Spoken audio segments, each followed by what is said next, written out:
Hey everyone. Tonight we're traveling back to an era when the biggest threat in the classroom wasn't a pop quiz. It was the very real possibility of actual pops. Welcome to the chaotic, underfunded, and accidentally comedic world of 1930s American schools.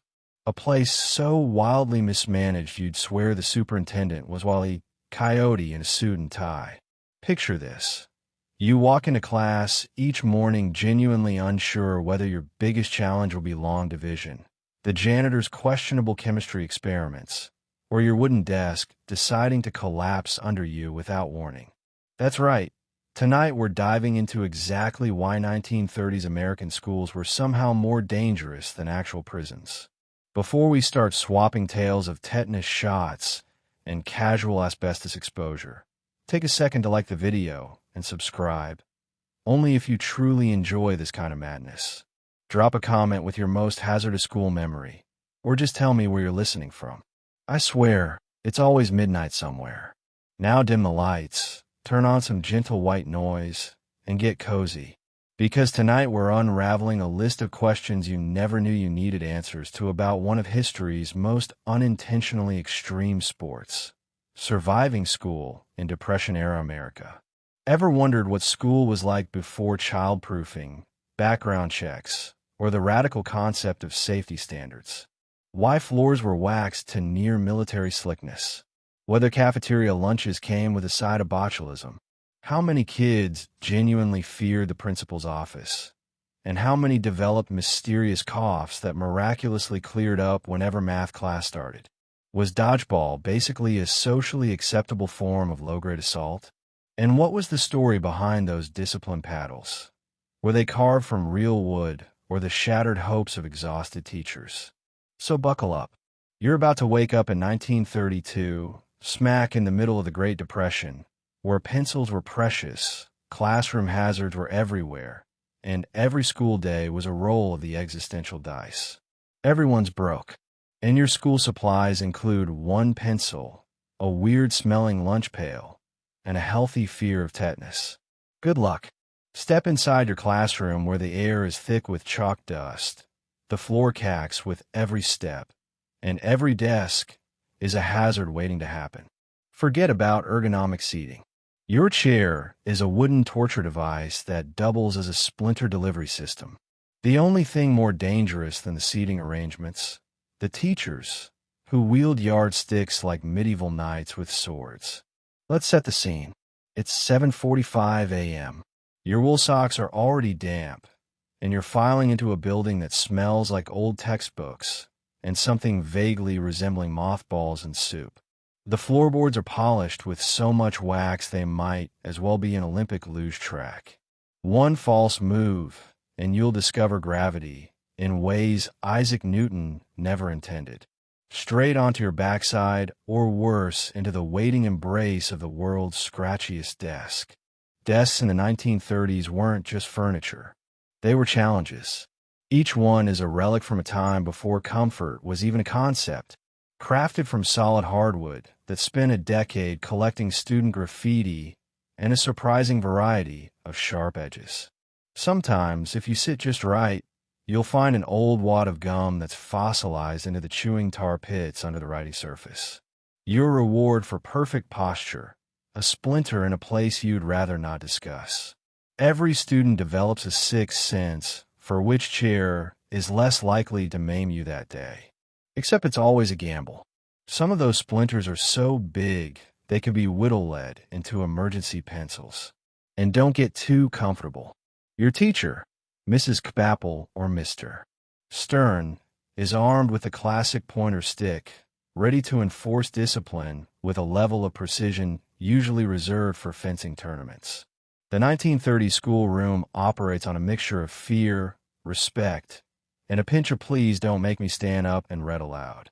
If you slouch, fidget, or God forbid, whisper to the kid next to you, you'll be met with the sharp crack of a pointer stick on your desk. Like a judge's gavel with a personal grudge, the blackboard looms at the front of the room, covered in an ever-evolving chalk, hieroglyphic of math problems, spelling words, and the day's date. The chalk itself leaves your fingers dry and cracked. And when you're called to write an answer, you can practically feel the eyes of the class and the teacher's paddle burning into your back. There's always one kid who sneezes mid-equation, sending a fine dust cloud over the first 3 rows. It's a shared sensory experience. Sight, sound, taste, and regret. Let's talk lighting. The classroom is lit by tall, drafty windows that only half close. So you spend the colder months huddled in your blank seat shivering, the wind blowing directly through the glass and under the ancient window sash. On sunny days, the light pours in and highlights all the dust motes floating around, turning the room into a snow globe of particulate matter and old sweat. The school's one electric bulb hangs by a cord in the center, flickering just often enough to remind everyone that yes, fire hazards are real. And yes, you should probably know where the nearest exit is. Even the daily supplies are a lesson in danger. Sharpen your pencil. And you're using a crank sharpener that's attached to the wall with 3 nails and a prayer. The blade inside is sharp enough to whittle a tree, but somehow also dull enough to destroy your only pencil in 2 turns. Ink wells are scattered on each desk, usually half full of congealed blue liquid. Spill one. And congratulations, you're the reason everyone's homework looks like a raw shock test for the rest of the week. Yet, despite all the hazards, the classroom is a hive of noisy, chaotic learning. The radiators groan and clank. Your shoes stick to the floor. And there's always that one desk that rocks with every breath. Outside the playground calls, but inside your living history, a survivor of the Splinter era, a veteran of the pointer stick wars, and possibly the proud owner of a tetanus booster. So as you settle in, try to remember every bruise, every scratch, every sneeze, induced chalk storm. These are the things that build character and probably a good immune system. And if you make it out without a splinter, congratulations. You're already ahead of the curve. Before the day begins, it's time for roll call. You stand in a drafty hallway as the teacher does a head count. Out sick. That's normal. Half your classmates are home with mumps, scarlet fever, or something with pox in the name. Welcome to the era when every cough was a minor biohazard, and the school nurse was just a local mom with a bottle of rubbing, alcohol, and a Band-Aid. Let's paint the picture. It's 8 a.m., and you're shuffling in with your coat buttoned all the way up to your ears because the school hasn't discovered insulation yet. The windows are frosted over. Your breath puffs out in little clouds, and you're already counting the hours until lunch. But first, the all-important morning ritual. Attendance. The teacher, armed with a battered clipboard, a stub of a pencil, and the iron will of someone who's seen too much, starts reciting names. Every roll call is less about who's present and more about what's circulating through the local ecosystem. For every here, there's a still out with measles, a typhoid maybe, or the classic, his mom says it's just a rash. No one flinches. In the 1930s, missing half the class to illness was as common as having mystery stains on your trousers. Germs are everywhere. The janitor does his best, but he's fighting a losing battle with buckets, mops, and the kind of bacteria modern medicine would rather not discuss. And here's the thing. Every sniffle is suspect. One kid coughs, and you see a dozen heads swivel like prairie dogs, gauging whether it's just a cold or if it's time to bring out the Lysol, which, by the way, is probably pure bleach and hope. There are rumors about which diseases are going around. Some say chickenpox. Others swear it's whooping cough. Everyone's got an opinion, but no one's got any hand sanitizer. In fact, you'd have better luck finding the lost city of Atlantis in the supply closet than a bottle of Pearl. The school nurse, if she can be called that, is really just Mrs. Simmons, whose main credentials are once fixed a broken finger and owns a box of baking soda. Her office smells like menthol and defeat. Got a fever? She'll put a cold rag on your forehead and tell you to lie down on a suspiciously crunchy cot. Sore throat, gargle salt water, and get back to class. Skin rash. That's between you and your immune system. The only real constant is her supply of Band-Aids, which she doss out for everything from nosebleeds to existential crises. Meanwhile, attendance is also a social event. You size up who's missing and start mentally placing bets. Who will come back first? Who's out for the week? Who will return with a new exciting cough? And let's be honest, there's always one kid whose illness seems suspiciously close to every big test. Is it polio or just bad math grades?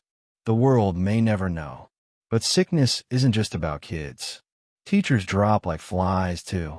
Substitute teachers, usually someone's uncle or the neighbor who can read, get called in with alarming frequency.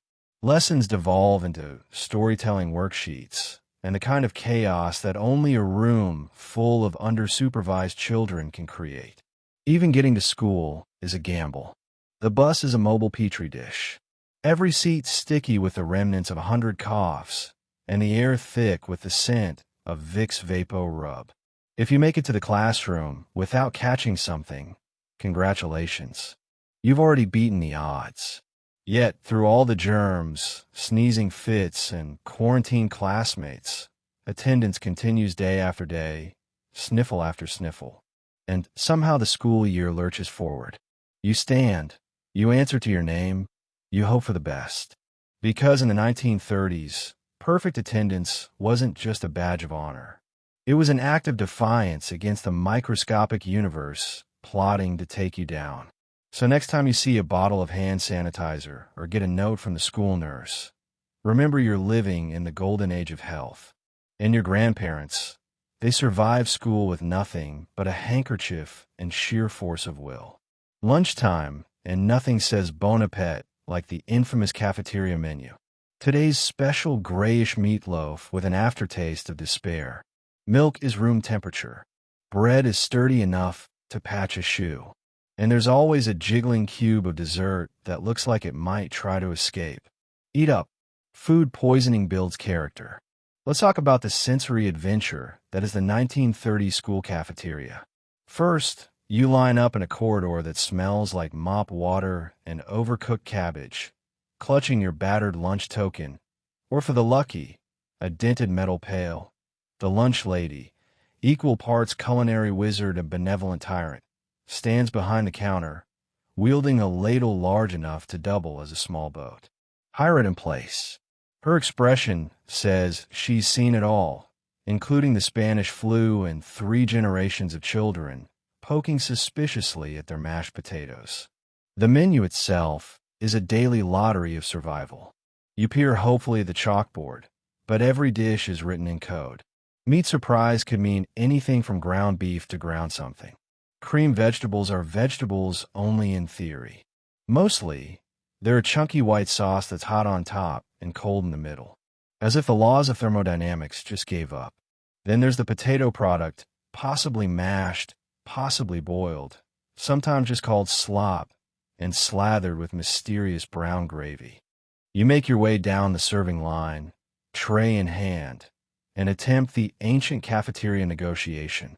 Just enough food to avoid starvation, but not so much that you end up the subject of a lunchroom legend. The meatloaf squats on your plate, defying classification. Is it beef? Is it pork? Is it legal? Nobody knows. And to ask is to invite trouble. Even the teachers don't make eye contact with the meatloaf. The edges are so crispy they could soar through a branch, but the middle is soft enough to spread on toast if you dared. Next comes the milk served in tiny glass bottles that have seen more dishwasher cycles than the Liberty Bell has seen tourists. It's always slightly warm, as if the cow that produced it had a fever. Sometimes you get a chunk of ice floating on top, which is actually the best case scenario. The alternative is the thin skin of milk fat that forms a membrane over the opening, an unspoken rite of passage for anyone who's ever attended school before 1950. Bread is both a meal and a tool stale by midweek, dense enough to stop a bullet. It could easily moonlight as a building material if the school ever needed emergency repairs. Butter is an optional extra dispensed in rock-hard yellow PS that never actually spread, but rather gouged small craters into your slice. Every bite is a workout for your jaw and a test for your dental fillings. Then there's dessert, the infamous gelatinous treat. It comes in shades not found in nature and wobbles with a sentience that suggests escape is always a possibility. Some kids swear it once moved. Others claim to have bounced it off the floor.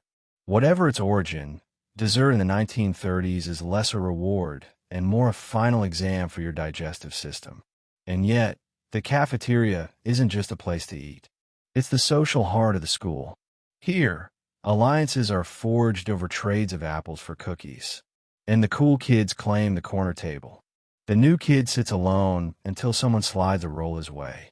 And the lunch monitor patrols with the single-minded zeal of a border collie. You're judged not just by your manners, but by your willingness to eat whatever is slopped on your tray without complaint. Because in the Great Depression, complaining about free food is the quickest way to earn a lecture about gratitude and the starving children in Europe. By the end of the meal, you've consumed enough starch to build a dam and enough mystery to fuel years of therapy. You stack your tray, thank the lunch lady, never forget, and return to class with a belly full of memories, a faint sense of unease, and the comforting thought that if the meat loaf didn't kill you, nothing will. PE is a gladiatorial contest. Dodgeball is less a sport, more a state-sanctioned brawl. The balls are made of solid rubber, and so are the teachers' hearts. The weak eliminated, the strong bruised, the rules unclear. Welcome to the only gym class where personal injury is just part of the learning experience. The gymnasium is a concrete echo chamber lined with faded banners and the faint scent of musty sneakers. The floor is polished to a reflective shine, which serves only to highlight every scuff mark and lost tooth from classes past. The PE teacher, usually a retired football coach with an affinity for whistleblowing and existential disappointment, waits at the center, holding a bag of dodgeballs that looks suspiciously heavier than regulation. You and your classmates line up along the wall, hearts pounding, nerve jangling, and already calculating the safest spot to hide. There isn't one. Let's talk about the dodgeballs themselves. These aren't the foamy safety-approved spheres of modern times. No, these are industrial-grade tire rubber spheres, filled with the pain kind of air pressure last seen in Zeppelin disasters. Each one weighs roughly as much as a canned ham and can achieve speeds previously reserved for minor car accidents. If you get hit in the face, you see colors you didn't know existed. If you get hit anywhere else, you still see stars and maybe reevaluate your relationships with your classmates. The game starts with a whistle, so sharp it probably doubles as a dog deterrent. Kids charge the center line in a mad scramble. And, for a brief moment, society breaks down. Friends turn on friends. Alliances crumble. That shy kid in the corner suddenly channels the spirit of a Roman legionnaire and hurls a ball with enough force to dent a locker. There are no real teams, just shifting coalitions and a primal urge to survive. You duck, weave, and if you're unlucky, catch a rubber meteor to the shins. Welcome to gym class, where the stakes are low, but the bruises are not. The rules of dodgeball in the 1930s are a living document subject to change at the whim of whoever is currently holding the ball. Are headshot legal? It depends on whether the teacher is looking. Is catching the ball an instant out, or does it just earn you a handshake and a sore palm? Interpretations vary wildly. The only thing everyone agrees on. If you complain, you're volunteered for goalie duty, which means standing alone as a dozen kids wind up for synchronized assault. The concept of fair play exists, but mostly is a rumor. Let's not forget the gym uniforms. Thin, itchy shorts and oversized shirts that do nothing to protect your dignity or your skin. Shoes squeak and slide, offering zero traction on the sweat-like floor. By the end of class, you're guaranteed to have rug burns in places you didn't know had skin. If you're really unlucky, you'll trip, somersault, and discover that the janitor still hasn't fixed the loose floorboard by the bleachers. Teachers supervise with a detached sense of amusement, as if watching a nature documentary about wild animals fighting over territory. Occasionally, they'll step in to break up a scuffle or to deliver first aid with the timeless wisdom of walk it off. Or it's not broken if you can wiggle it. There are no participation trophies, just tales of survival and the occasional ice pack, which is actually just a bag of frozen peas borrowed from the cafeteria.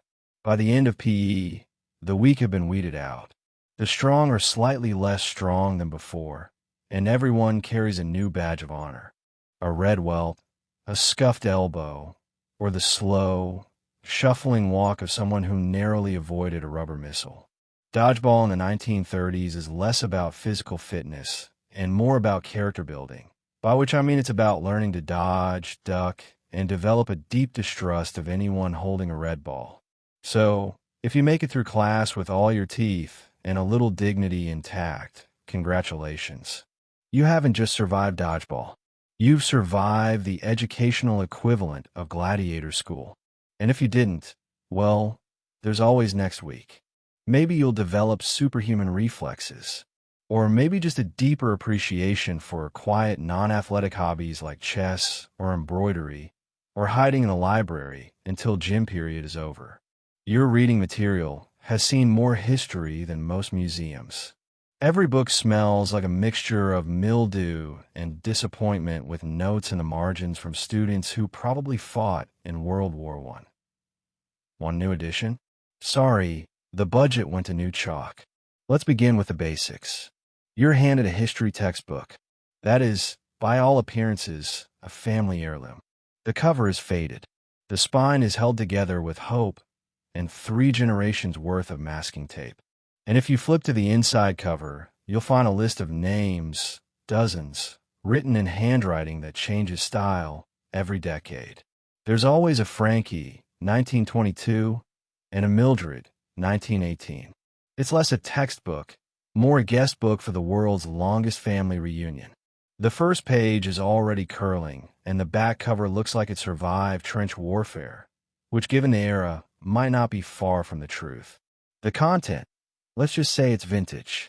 The math book teaches you how to calculate bushels of hay and the proper angle for stacking firewood. Science texts are up to date. If you're living in 1897, the world map still has countries that no longer exist, and oceans labeled with names that would stump a modern geography bee.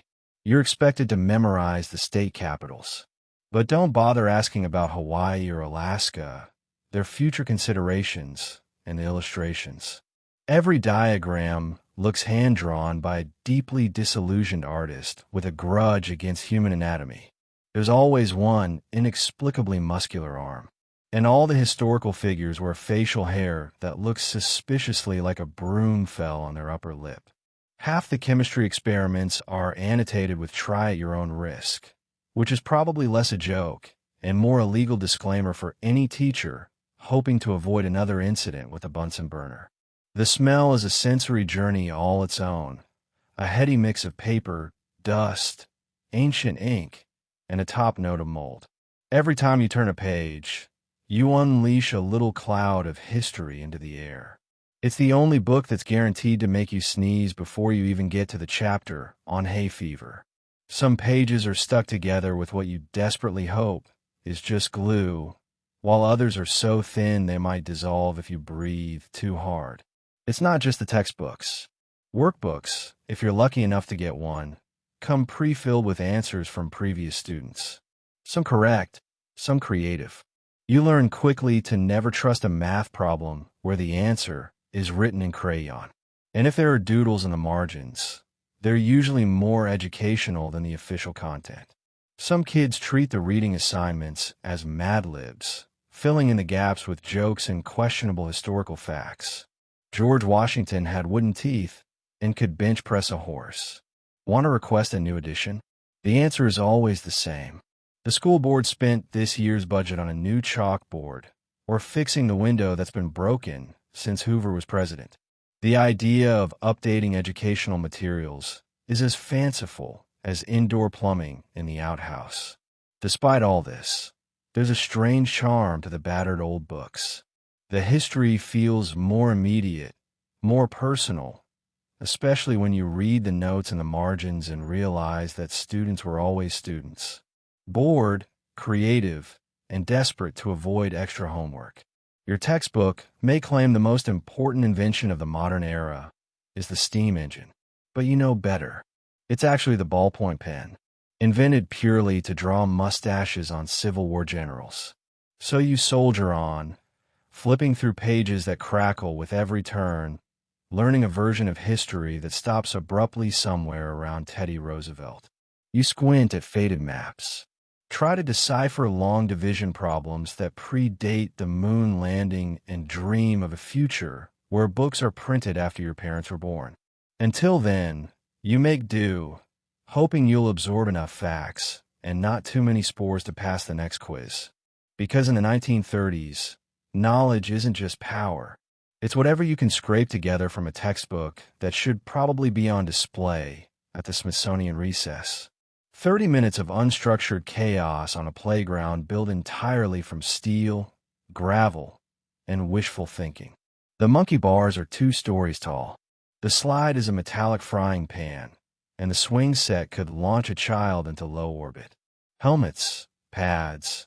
Please just try not to break a bone before spelling test. The bell rings, and suddenly the classroom empties in a stampede worthy of the running of the bulls. You and your classmates surge out into the wild expanse of the schoolyard. An uneven patchwork of crabgrass, packed dirt, and rocks sharp enough to etch your name into history, usually via your knees. It's freedom. It's chaos. It's pure Darwinism in action. Out here, the only law is gravity, and it's not on your side. First stop, the jungle gym, also known as the monkey bars of doom. They tower above you, rusted but proud, casting long shadows like some ancient monument to questionable design choices. No one knows who built them or when. They may have predated the school itself. The metal is always the wrong temperature. Freezing in winter, scorching in summer. Perfect for branding a handprint onto your palm as a permanent reminder of your overconfidence. The climb is a test of willpower, upper body strength, and the ability to survive a 6-foot drop onto gravel. Most kids only make it halfway before gravity claims another victim, who then limps off to the nurse's office for a bandage and a pep talk about toughening up. Over by the fence, the slide gleams ominously in the midday sunday. The paint peeled away long ago, leaving nothing but bare metal, hot enough by noon to fry an egg, or at least a child's thigh. Climbing the ladder is an act of faith. Sliding down is an act of survival. You hit the bottom going Mark II, barely slowing before tumbling into the patch of dirt strategically placed for maximum dust inhalation. The lucky ones land on their feet. The rest emerge with wild hair, skinned elbows, and a newfound respect for friction. Then there's the swing set, the closest thing to space travel your generation will ever know. The chains creak. The seat is a single strip of rubber that pinches mercilessly, and there's always a daredevil aiming for orbit. Bet you can't go over the top, someone shouts. You try, of course, only to discover the physics of regret as you dismount midair and land in a heap, inventing a new yoga pose called child in pain. Every swing is a negotiation with fate. How high can you go before fear or centrifugal force wins? Of course, number 1930's playground would be complete without the seesaw. It's a plank of splintered wood balanced on an iron fulcrum designed to catapult one child skyward while the other slams into the ground with the grace of a sack of potatoes. There's always one kid who bails at the last second, sending their partner crashing down with enough force to compress his spine. Dental appointments spike every spring. The rest of the yard is littered with makeshift games. Kickball with a half-flat ball tag played around actual hazards like discarded fence wire and a suspicious puddle that never dries. There's no adult supervision, just the faint gaze of the teacher smoking near the doorway, ready to intervene only if someone loses consciousness or start a fire. And yet, despite the looming threats of tetanus, concussion, and gravity, you and your friends dash, climb, swing, and tumble with wild abandon. Bruises and scrapes are badges of honor. A broken arm is a ticket to classroom fame.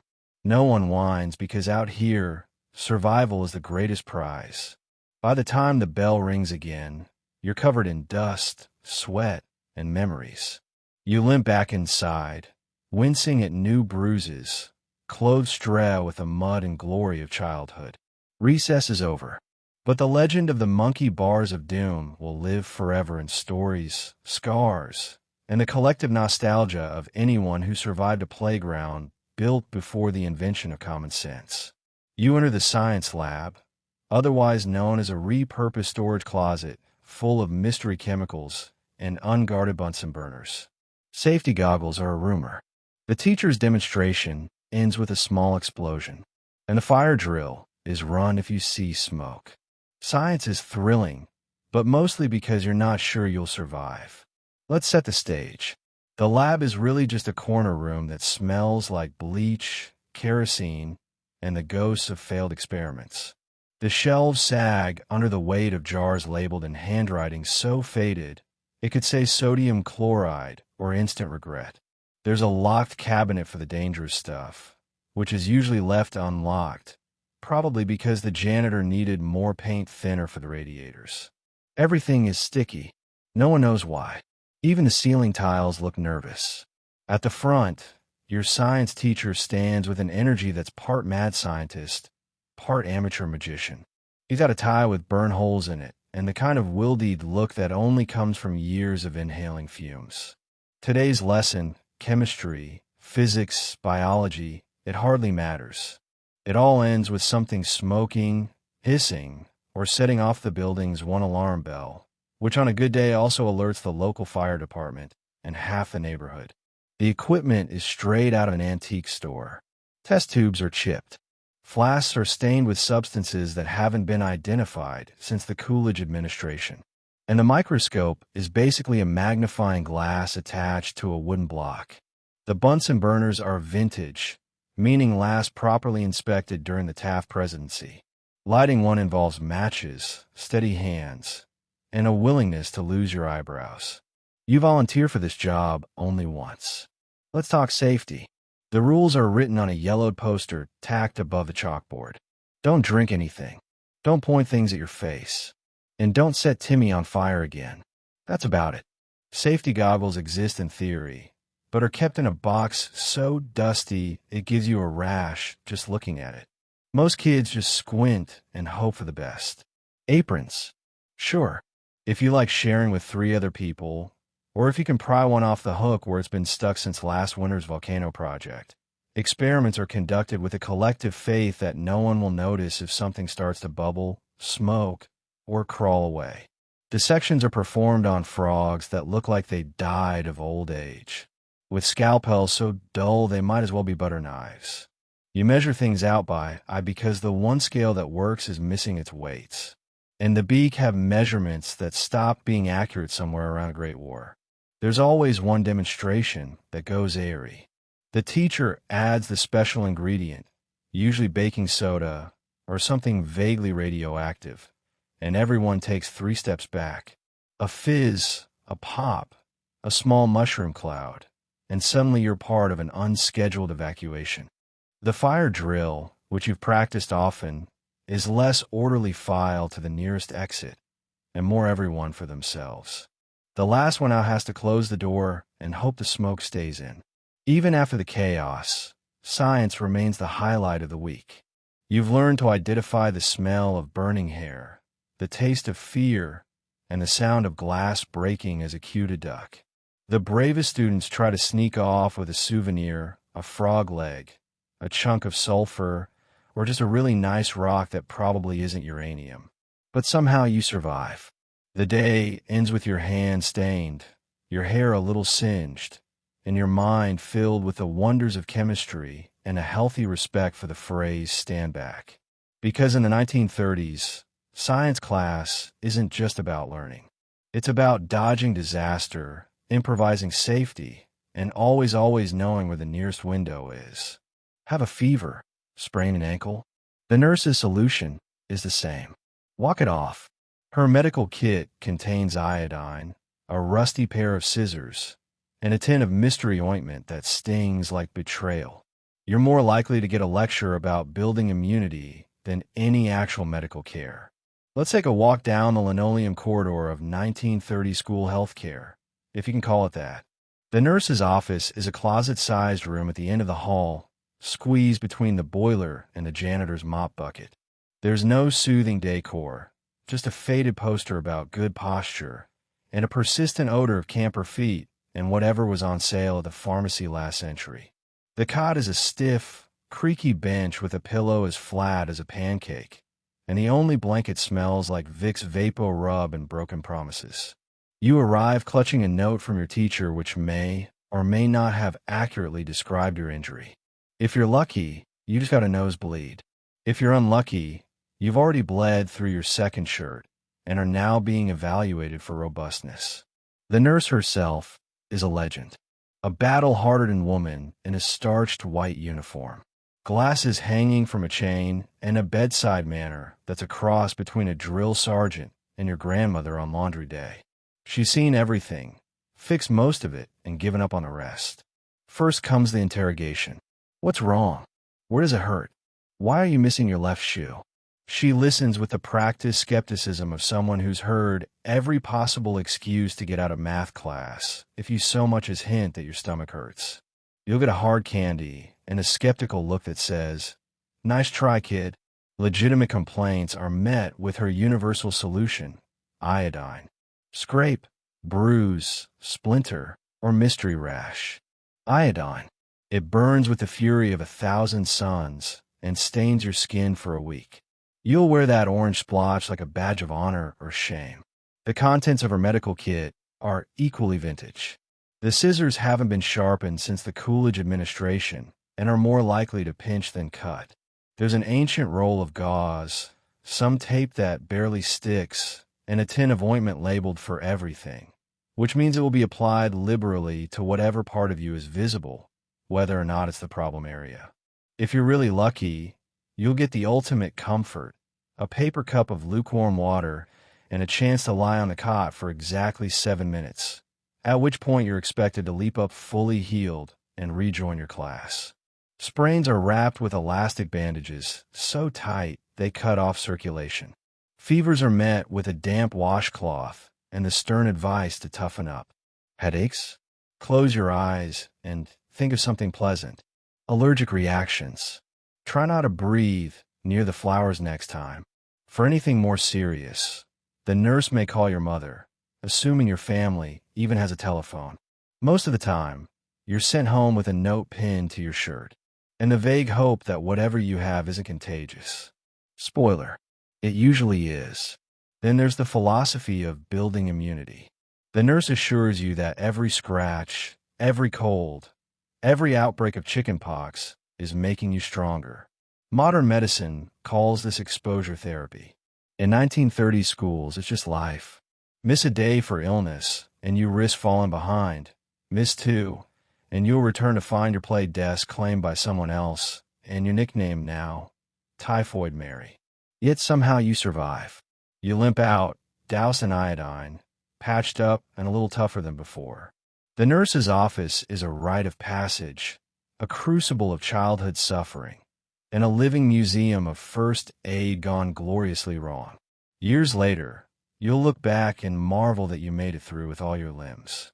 And you'll remember that tin of mystery ointment. Equal parts pain, healing, and nostalgia for a time when healthcare was just a suggestion and you were expected to rub some dirt on it and get back to work. If you're sent to the principal's office, brace yourself. Corporal punishment is in full swing. The paddle is rumored to be carved from the wood of the Mayflower itself and handed down through generations. Discipline is swift, memorable, and occasionally the stuff of urban legend. Let's paint the scene. You're marched down the hall, shoes squeaking against the linoleum, classmates peering over their textbooks with wide-eyed horror. The principal's office sits at the end of the corridor, a heavy wooden door flanked by portraits of stern, unsmiling men who look like they haven't blinked since the Harding administration. You knock with the reluctant hope that maybe, just maybe, today's infraction will only warrant a lecture. But you know better. Inside, the air is thick with the scent of pipe, tobacco, floor polish, and nervous sweat. The principal greets you with an expression that suggests he's been waiting for this moment all week. He gestures toward the wooden chair, the one everyone knows, the one that wobbles ominously, as if it's witnessed too much. On the wall, the infamous paddle hangs in a place of honor next to an American flag and the school's only working clock. Stories abound about its origin. Was it made from the original Liberty Tree? Was it sanded smooth by the tears of previous generations? All you know is that it's big, it's heavy, and it's engraved with the school motto, "Discipline builds character." The principal's process is methodical. First, he reviews your alleged crime, talking back, passing notes, failing to salute the flag with appropriate vigor. Infractions are creative in the 1930s. Sometimes you're not even sure what you did, but the principal assures you that you've broken the sacred code of the classroom. The lecture that follows is less about your actions and more about the impending doom that is the paddle. Your stomach knots. You begin to bargain internally. If only you hadn't laughed at Bobby's chicken impression. If only you hadn't tried to climb the flagpole. If only you'd remember to call the teacher, ma'am. Then comes the main event, the paddle. There's no ceremony, just a grim efficiency born of experience. The principal retrieves the paddle, always heavier than you remember, and administers discipline with a few well-placed swats. The sound echoes down the hallway, a noise that every student knows, equal parts fear and tradition. No matter how brave you try to look, you can't help but wheeze. The sting is instant and memorable, and you know your classmates will ask for a full report when you return. But it's not just the pain, it's the ritual, the waiting, the lecture about how in my day we walked uphill both ways and never complained. There's a speech about building character, learning respect, and the dangers of letting your hair grow too long. If you're especially unlucky, you'll get the double whammy. A note sent home for your parents to sign. Spoiler alert, your parents will side with the principal. And yet, for all its fearsome reputation, the principal's paddle is as much psychological as physical. The mere threat keeps most students in line. Urban legends swirl around the playground. Stories of students who took 10 swats without flinching, or the one time the paddle allegedly broke on someone's ironclad backside. Some claim to have seen it used on repeat offenders who then reformed instantly and went on to become model citizens, or at least very quiet ones. Discipline in the 1930s is not about timeouts or restorative circles. It's about the swift and unyielding application of justice reinforced with hardwood and a firm hand. It's not subtle. It's not nuanced. It's a message. The rules matter. Step out of line, and you'll find yourself face to face with history's least ergonomic teaching tool. As you limp back to class, pride wounded and posterior stinging, you realize you survived another rite of passage. The principal's paddle is a legend, a warning, and in its way, an old-fashioned reminder that in 1930s schools, the law isn't just enforced. It's engraved in oak and handed down, one swat at a time. What's that white fluffy stuff on the pipes? Asbestos. Lead paint covers every surface, and you're not supposed to eat the plaster. But nobody says you can't. The building itself is a death trap. Just don't lick anything that's not your sandwich, and you might make it to graduation. Welcome to the architectural marvel. That is the 1930 school building. A masterclass in what were they thinking? Design. The walls are thick, the windows drafty, and the general construction style can best be described as robustly hazardous. The only thing more common than chalk dust is the gentle, ever-present snow of ceiling plaster slowly raining down onto your spelling test. Every pipe is wrapped in what looks like slightly soiled cotton candy, but you soon learn it's actually asbestos, nature's original insulation. And as it turns out, a leading cause of wheezing coughs and future class action lawsuits. Lead paint is the official color palette of the era, found in shades like depression gray, lunchroom green, and principal's paddle brown. It flakes off with the lightest touch, turning every windowsill into a crunchy snack for the unwary or just a way for your art project to have a little extra texture. The doors decay on their hinges, swollen from years of humidity, trapping pockets of dust that have been gathering since before your parents were born. If you dare to open the janitor's closet, prepare for an alchemical laboratory. Bottles of ammonia, buckets of turpentine, mystery solvents, and a rag that smells like the inside of an old radiator. The mop is half wood, half mildew. Even the cleaning products are more likely to dissolve your homework than actually sanitize anything. When a nurse mentions fresh air, she means open the window and hope the breeze doesn't bring in the neighbor's coal smoke or whatever's burning in the incinerator out back. Let's not forget the floors. Linoleum tiles are cracked and peeling, revealing layers of earlier flooring, each one containing its own blend of toxic mystery. Occasionally, a section gets repaired, but only with a patch that's a different color. So, the hallways end up looking like a hazardous checkerboard. If you're really unlucky, you'll get the seat right above the steam radiator, hot, loud, and frequently spraying a fine mist of whatever the custodian has poured in to keep it running. It's basically an industrial humidifier with a side order of mineral dust. The classroom windows, held together by ancient putty and prayer, rattle in the wind. They stick in the summer, leak in the winter, and the glass is just thick enough to make sure everything outside looks faintly haunted. Every spring, the rumor goes around that the paint on the window frames is actually sweet, a detail probably invented by some kid trying to explain why the class goldfish went missing. School bathrooms deserve their own survival manual. The pipes groan, the sinks drip rust, and the stalls are painted with an extra helping of mystery stain. Occasionally, the toilets back up and flood the hallway, a kind of low-budget educational simulation of the Great Mississippi Flood. The smell, a sophisticated blend of cleaning chemicals, old urine, and possibly wet asbestos. And yet, against all odds, everyone makes it through. You cough a little. Your hands are always a strange shade of gray, and you develop an instinct for avoiding the most crumbly parts of the wall. If you get a headache, just open a window. Unless the wind is blowing from the chemical plant down the street, in which case you're excused to go home early, provided you can run faster than the nurse can catch you with her tin of ointment. By the time graduation rolls around, you're tougher than you look with an immune system forged in the crucible of lead, asbestos, and whatever's growing behind the gym. You survived a school that would make OSHA faint. If nothing else, you'll always be able to say with complete accuracy, they don't make them like they used to. And for that, we can all be grateful.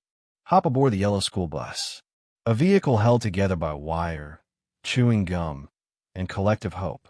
There are no seat belts, potholes are plentiful, and the driver's main qualification is owns a hat. The ride is a daily adventure in centrifugal force and peer negotiation. It's 7:30 in the morning, and you're shuffling through the fog toward the curb, clutching your lunch pail and your last shred of optimism. The bus lurches into view, wheezing like a cartoon dragon with a 2-pack-a-day habit. The paint is peeling. The stop sign wobbles on its rusty hinge, and the doors open with a hiss that sounds both threatening and exhausted. The driver gives you a curt nod. He's a local legend known for his encyclopedic knowledge of potholes and an ability to steer with one hand while pouring coffee with the other. Inside, it's a free-for-all. The aisle is narrow. The seats are upholstered with a material that could be either vinyl or melted crayons, and the springs underneath poke you in all the wrong places. No seat belts, of course, just gravity and the questionable faith that everyone will remain seated as the bus careens around another blind curve. You pick your seat carefully, too close to the front, and you'll be conscripted as the line leader. Too far in the back, and you're in the lawless territory ruled by the oldest kids where lunch trades turn into black market negotiations and wedgies are dowled out as a form of justice. The windows are always fogged up no matter the weather, and the trick is to draw something before someone else claims the space. You learn quickly not to lean against the glass unless you want to spend the day smelling like cold rain and diesel. The aisle becomes a battlefield at every bump in the road. Books, shoes, and the occasional child all tumbling together like socks in a dryer. The rule of thumb is hang on tight, keep your elbows in, and never ever stand up unless the bus is at a full stop. Of course, the only thing more dangerous than a moving bus is a stopped bus with the driver gone for a quick smoke. Let's talk about the ride itself. Every route is an obstacle course. Twisting lanes, rutted gravel roads, hills that seem designed for sledding rather than driving. The bus heaves and sways like a ship caught in a storm. And at least once a week, someone's books slide down the aisle with the inevitability of fate. Potholes are so deep you get airborne for a split second, which is the closest you'll ever come to flying, unless you sit on the edge of your seat during a sharp turn. The soundtrack is a cacophony. The driver's radio, the rhythmic thumping of the wheels, and a chorus of shouts, laughs, and negotiations over who gets the window seat. Every morning, a new drama unfolds. Someone forgot their homework. Someone else is hiding a frog in their backpack. And the twins in row 5 are arguing about who gets the last sandwich. If you're really lucky, the ride will include an impromptu science lesson about inertia, demonstrated by a backpack hurtling down the aisle as the bus screeches to a halt. And then there's bus etiquette, unwritten but strictly enforced. You don't mess with the older kids. You don't move someone's jacket without permission. And you certainly don't sit in the cool seat unless invited. There's always a legend about the one time someone tried and had to walk the rest of the way to school through mud, snow, and parental disappointment. Finally, you arrive at school slightly rumpled, but grateful to be in one piece. You descend the steps, knees shaky, lunch pail dented, and ready to face another day of asbestos and algebra. And as you glance back, you swear you see the bus wink. Another successful trip, another chapter in the ongoing epic of how did we survive childhood. Because in the 1930s, the journey to school was sometimes the biggest adventure of the day, and you never quite knew if you were coming home with a story, a bruise, or both. Suddenly, the fire alarm goes off, which is just a teacher banging a bell with a stick. You file out in a semi-orderly panic and stand outside in the cold, wondering if this is a drill or if the science experiment finally went too far. There's nothing like the adrenaline rush of a 1930s school fire drill. The bell isn't a fancy electronic siren or a computerized system. It's literal. Someone, usually the gym teacher with the most upper body strength, is pounding away on a rusty bell mounted by the exit. Sometimes it's just a length of pipe and a hammer. A setup that would make a blacksmith proud. The sound is less emergency alert and more dinner time for barn cats, but it does the trick. In an instant, chaos ripples through the classrooms. Pencils are dropped, inkwells are knocked over, and half the class tries to stand up at the same time, tangling feet, chairs, and good intentions. The teacher, who's either very calm or already resigned, ushers everyone to the door. There's no checklist, no pre-assigned buddy system, just a firm move it, move it, move it, move it. The hallway turns into a traffic jam of wool coats, clattering lunchboxes, and a cloud of chalk dust. The linoleum is slick. The steps are uneven. And there's always one kid who tries to grab his marbles or a snack from his desk before fleeing. Priorities. Once outside, you form a line, a concept interpreted very loosely by everyone under age 12. The wind is always sharp, the ground muddy or icy, and the collective shivering is matched only by the collective confusion. Is this a real fire? Did something actually explode? Or is this just practice for the inevitable day when the chemistry set finally gets its revenge? No one knows for sure. Not even the teachers who exchange worried glances and count heads, as if they're not entirely sure how many students they started the day with. Fire safety in the 1930s is an adventure in minimalism.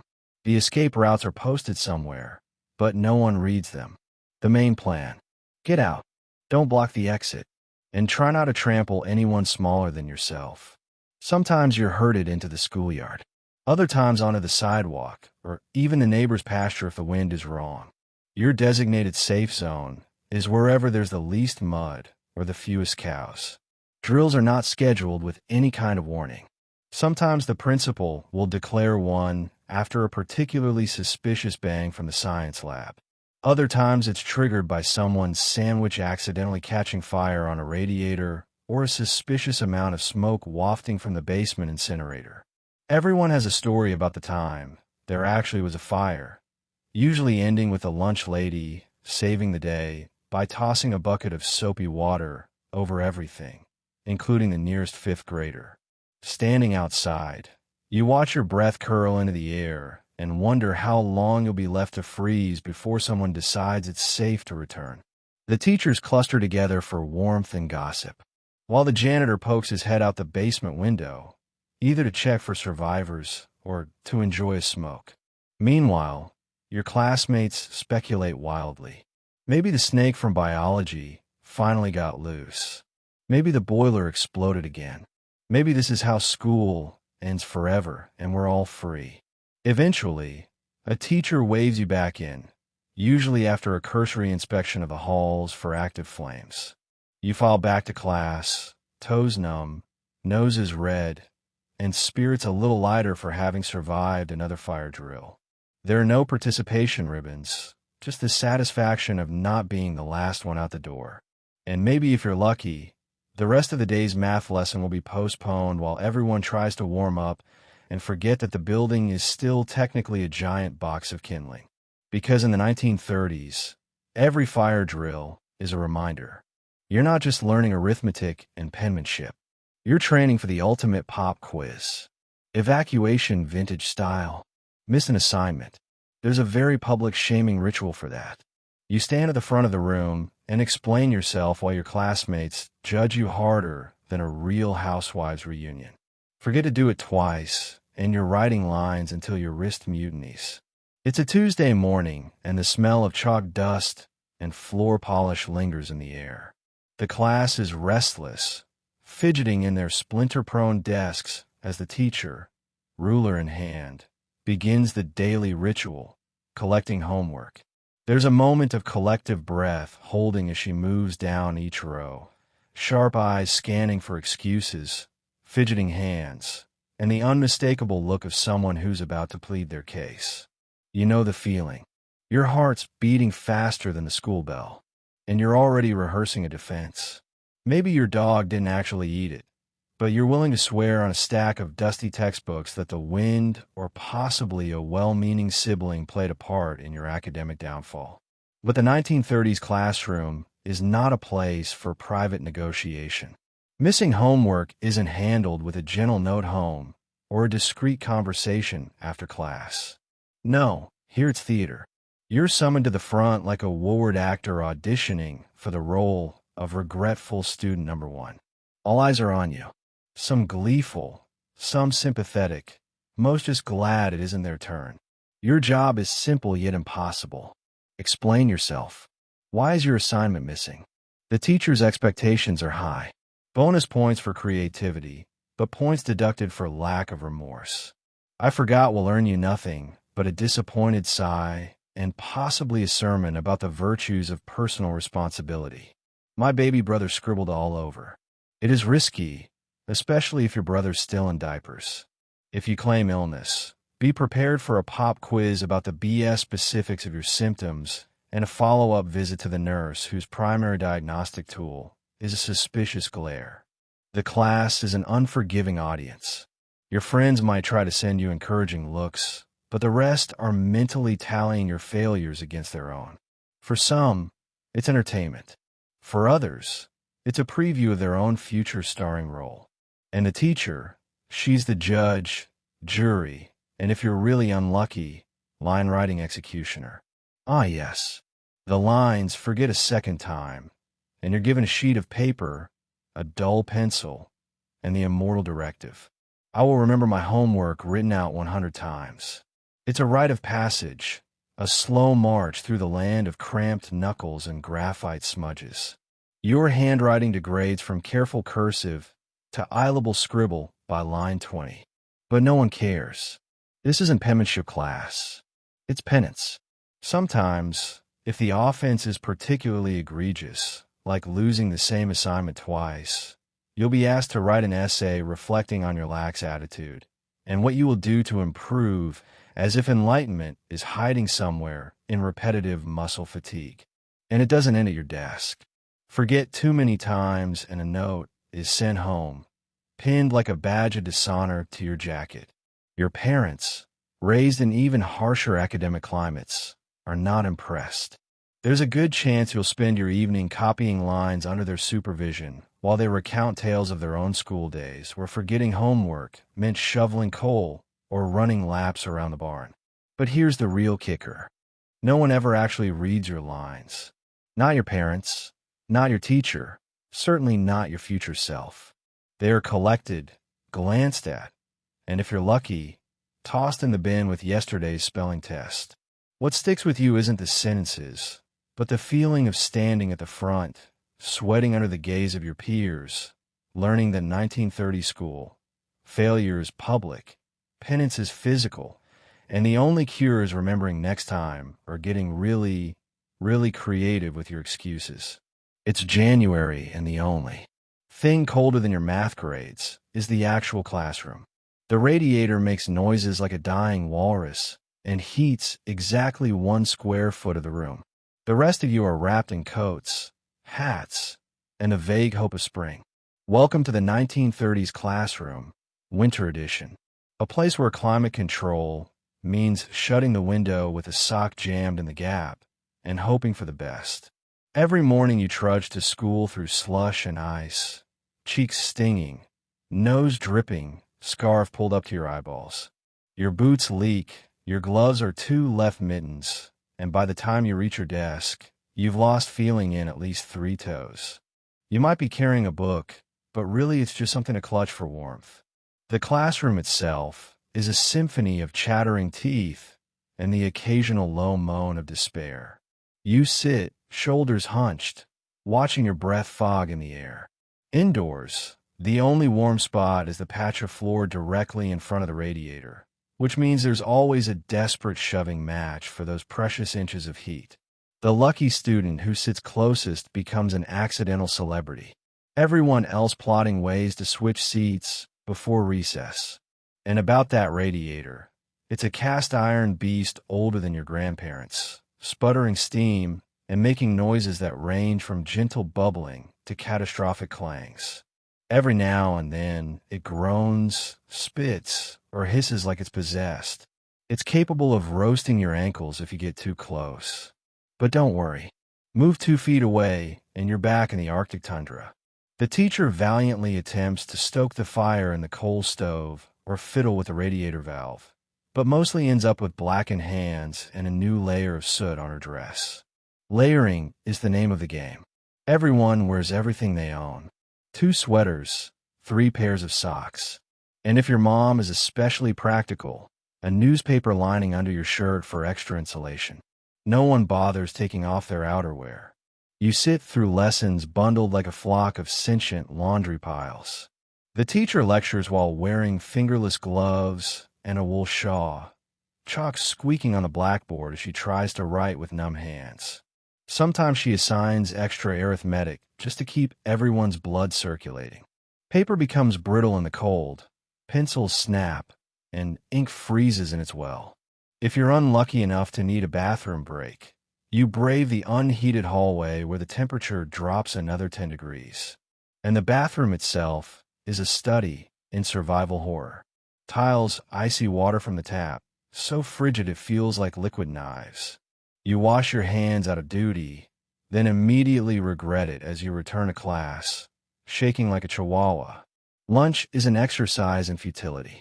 Soup brought from home is lukewarm by noon. Sandwiches freeze in edible bricks. And the milk is best described as pre-lushy.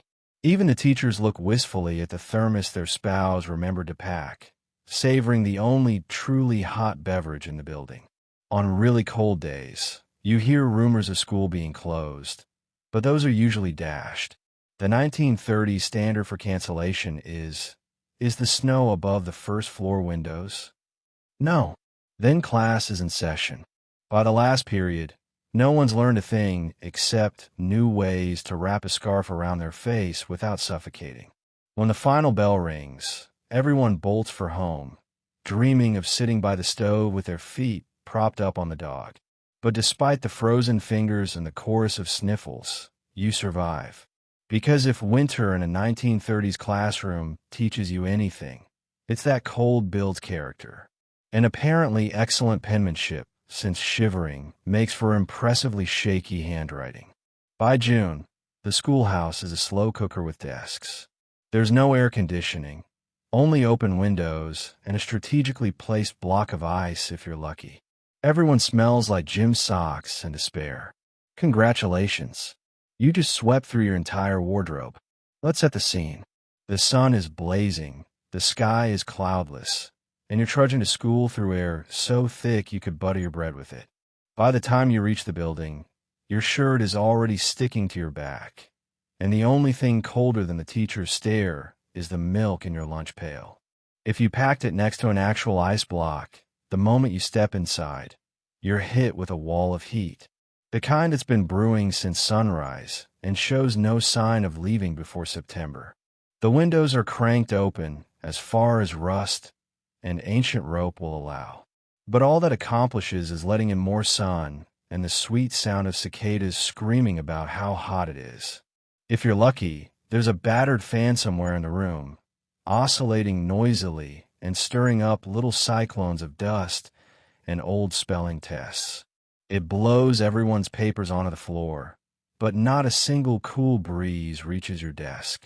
You glance longingly at the block of ice sitting in a pan at the front of the room, a desperate measure from the school board that will last about 12 minutes before melting into a sad puddle. School dress codes go out the window as survival mode kicks in. Sweaters are gone, sleeves are rolled up, and anyone with long hair has tied it into an elaborate, lopsided top knot. Boys use their handkerchiefs as sweats. Girls fan themselves with last month's arithmetic homework. Even the teacher is visibly wilting, dabbing her brow with a monogrammed handkerchief and pausing every few minutes to mop her glasses. Lessons become a battle of concentration versus heat stroke. The chalkboard is slick with a layer of condensation, and the chalk itself crumbles from humidity. Ink blots bloom on every page. You can practically see mirages floating above your desk, visions of swimming holes, lemonade, and anywhere but here. No one can focus, especially after lunch when the cafeteria transforms into a steamy chamber of wilted lettuce and sandwiches that taste vaguely of gym floor. The lunchroom is no sanctuary. Milk is room temperature at best. The bread sweats in its wax paper, and the gelatinous dessert that once held its shape now lists to one side like a bead jellyfish. Every seat is sticky, and every conversation revolves around who can sweat the least or whose mother makes the best iced tea. There's always that one optimistic soul who claims it's not so bad, and everyone else glares at them through a haze of dehydration. Gym class. It's a fever dream. No one runs. The teacher, desperate to avoid fainting students and lawsuits, declares it free play. Translation: find shade and try not to expire. Even the monkey bars, usually a magnet for daredevils, are abandoned. The metal is hot enough to fry an egg or a third grader's palm. Hopscotch and jump rope are replaced with sitting very still and debating whether heat is a good excuse for unfinished homework. Afternoons drag on forever, the clock moving slower with every degree the temperature rises. You start to fantasize about the bell ringing, releasing you from your sweat-soaked captivity. When it finally does, you stagger home in a heat-induced trance, dreaming of ice water, bare feet on cool linoleum, and the blessed promise of a cold bath. And yet you survive. You bond with classmates over shared misery, invent games like Who's the Sweatiest, and return day after day undeterred by humidity and hopelessness. Because in the 1930s, summer at school is less about learning and more about endurance. If you make it through June, you've earned your vacation and the lifelong ability to withstand any summer heat wave, armed only with stubbornness, sweat, and a well-honed glare. Thirsty? Try the school water fountain, where the water is technically potable, but the germs are definitely not. It's a communal mouthpiece for every illness in a 5 m radius. And you're just hoping to avoid diphtheria with every sip. The bell rings for recess or lunch, and you and a dozen other kids make a beeline for the water fountain. A fixture so iconic and so menacing, it deserves its own plaque. It's bolted to the wall in the hallway, the paint around it flaking from years of splash damage and friendly shoving. The metal is icy in winter, scalding in summer, and always somehow slightly sticky. The spout is supposed to arch a gentle stream, but usually it's a dribble that requires a yoga-level contortion to get your mouth close enough for a drink. Get too close, and you risk full contact with the mouthpiece. Known petri dish legendary for both the germs and the gossip. Every kid in school from kindergarten to 8th grade uses the same fountain. That means the surface is perpetually slick with mystery moisture. The flavor, a cocktail of iron, minerals, and whatever sanitizer the janitor found in the mop closet. You hold your breath as you take a sip, hoping for cold, but bracing for lukewarm, and praying you don't pick up last week's flu. If someone coughs or sneezes while drinking, game over. The line behind you groans, and the bravest soul steps up next, ready to risk it all.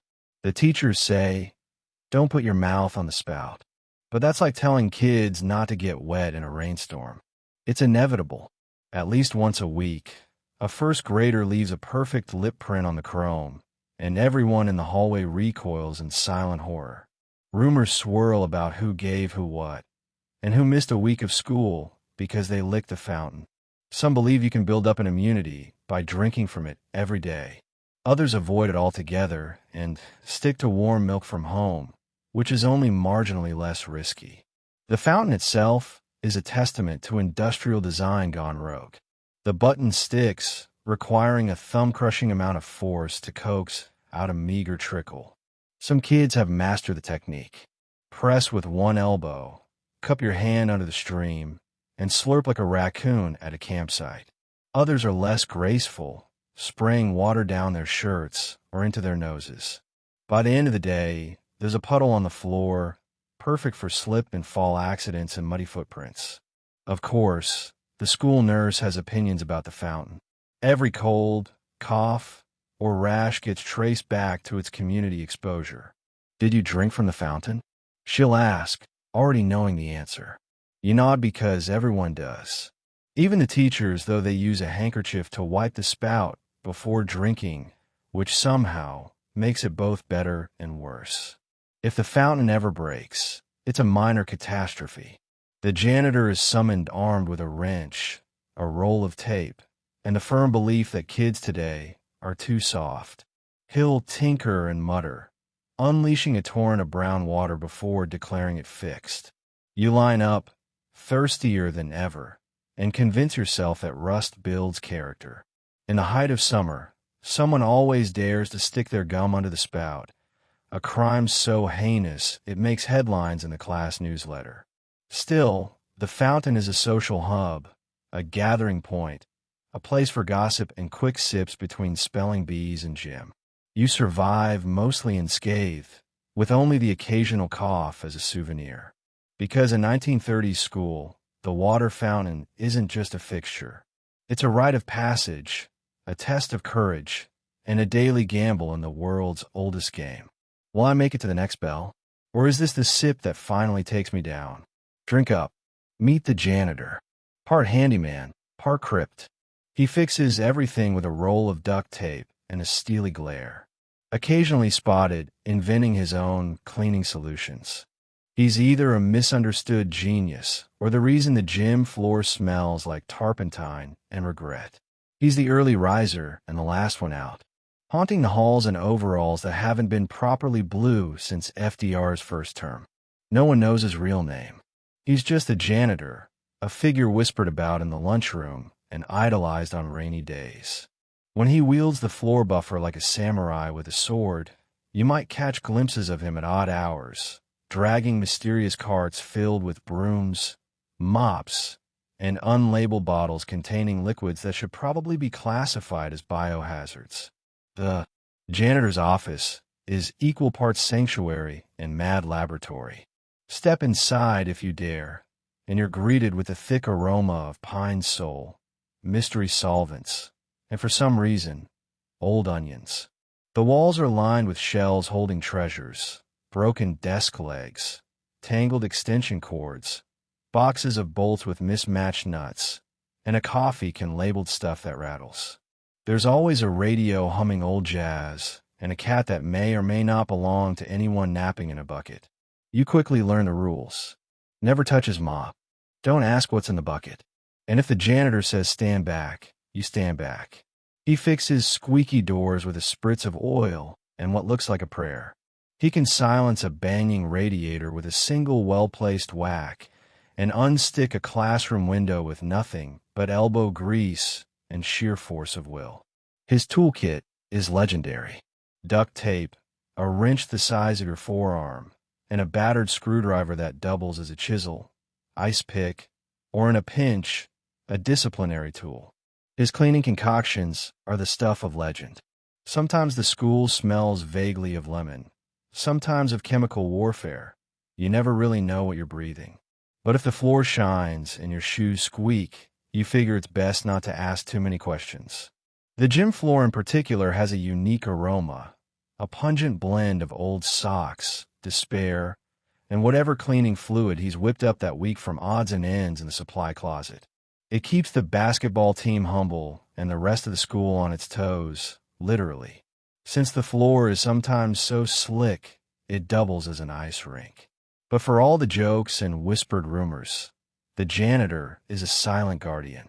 He's the first to scoop up a kid who slips on spilled milk or patch a window after a road baseball. He's the keeper of spare keys, secret stashes of lost and found mittens, and the only one who knows how to stop the bathroom faucet from running like Niagara Falls. When the boiler threatens to explode, or the ancient bell jams before recess, he's the one called upon to save the day. With a stoic nod and a tool belt that would make Batman jealous, he gets it done. In a school packed with hazards, he's the unsung hero who keeps everything running, often with questionable methods, always with dependable results. Some say he's a wizard, others a relic from another time. But everyone knows when disaster strikes, when the lights flicker, the pipes burst, or the gym starts to smell like science experiment gone wrong. The janitor will appear, muttering under his breath, ready to solve problems no one else understands. He may not teach arithmetic or penmanship, but the janitor teaches resilience, improvisation, and the fine art of making do with what you have. So the next time you walk past the supply closet and hear the faint sound of jazz and the fizz of chemicals, remember he's not just cleaning up your messes. He's holding the whole wild operation together, one roll of duct tape at a time. Your lunch pail is a microeconomy. Apples are currency, cookies are gold, and everyone is eyeing that one kid whose mom still has access to peanut butter. Food trades are fierce, and lunchroom politics could give Wall Street a run for its money. Every noon the bell rings, and the cafeteria fills with the eager sound of metal lunch pails clattering open and brown paper bags uncrumpling. It's less a meal and more an opening bell on a trading floor. You sit shoulder to shoulder at long wooden tables, already surveying your own lunch, and more importantly, everyone else's.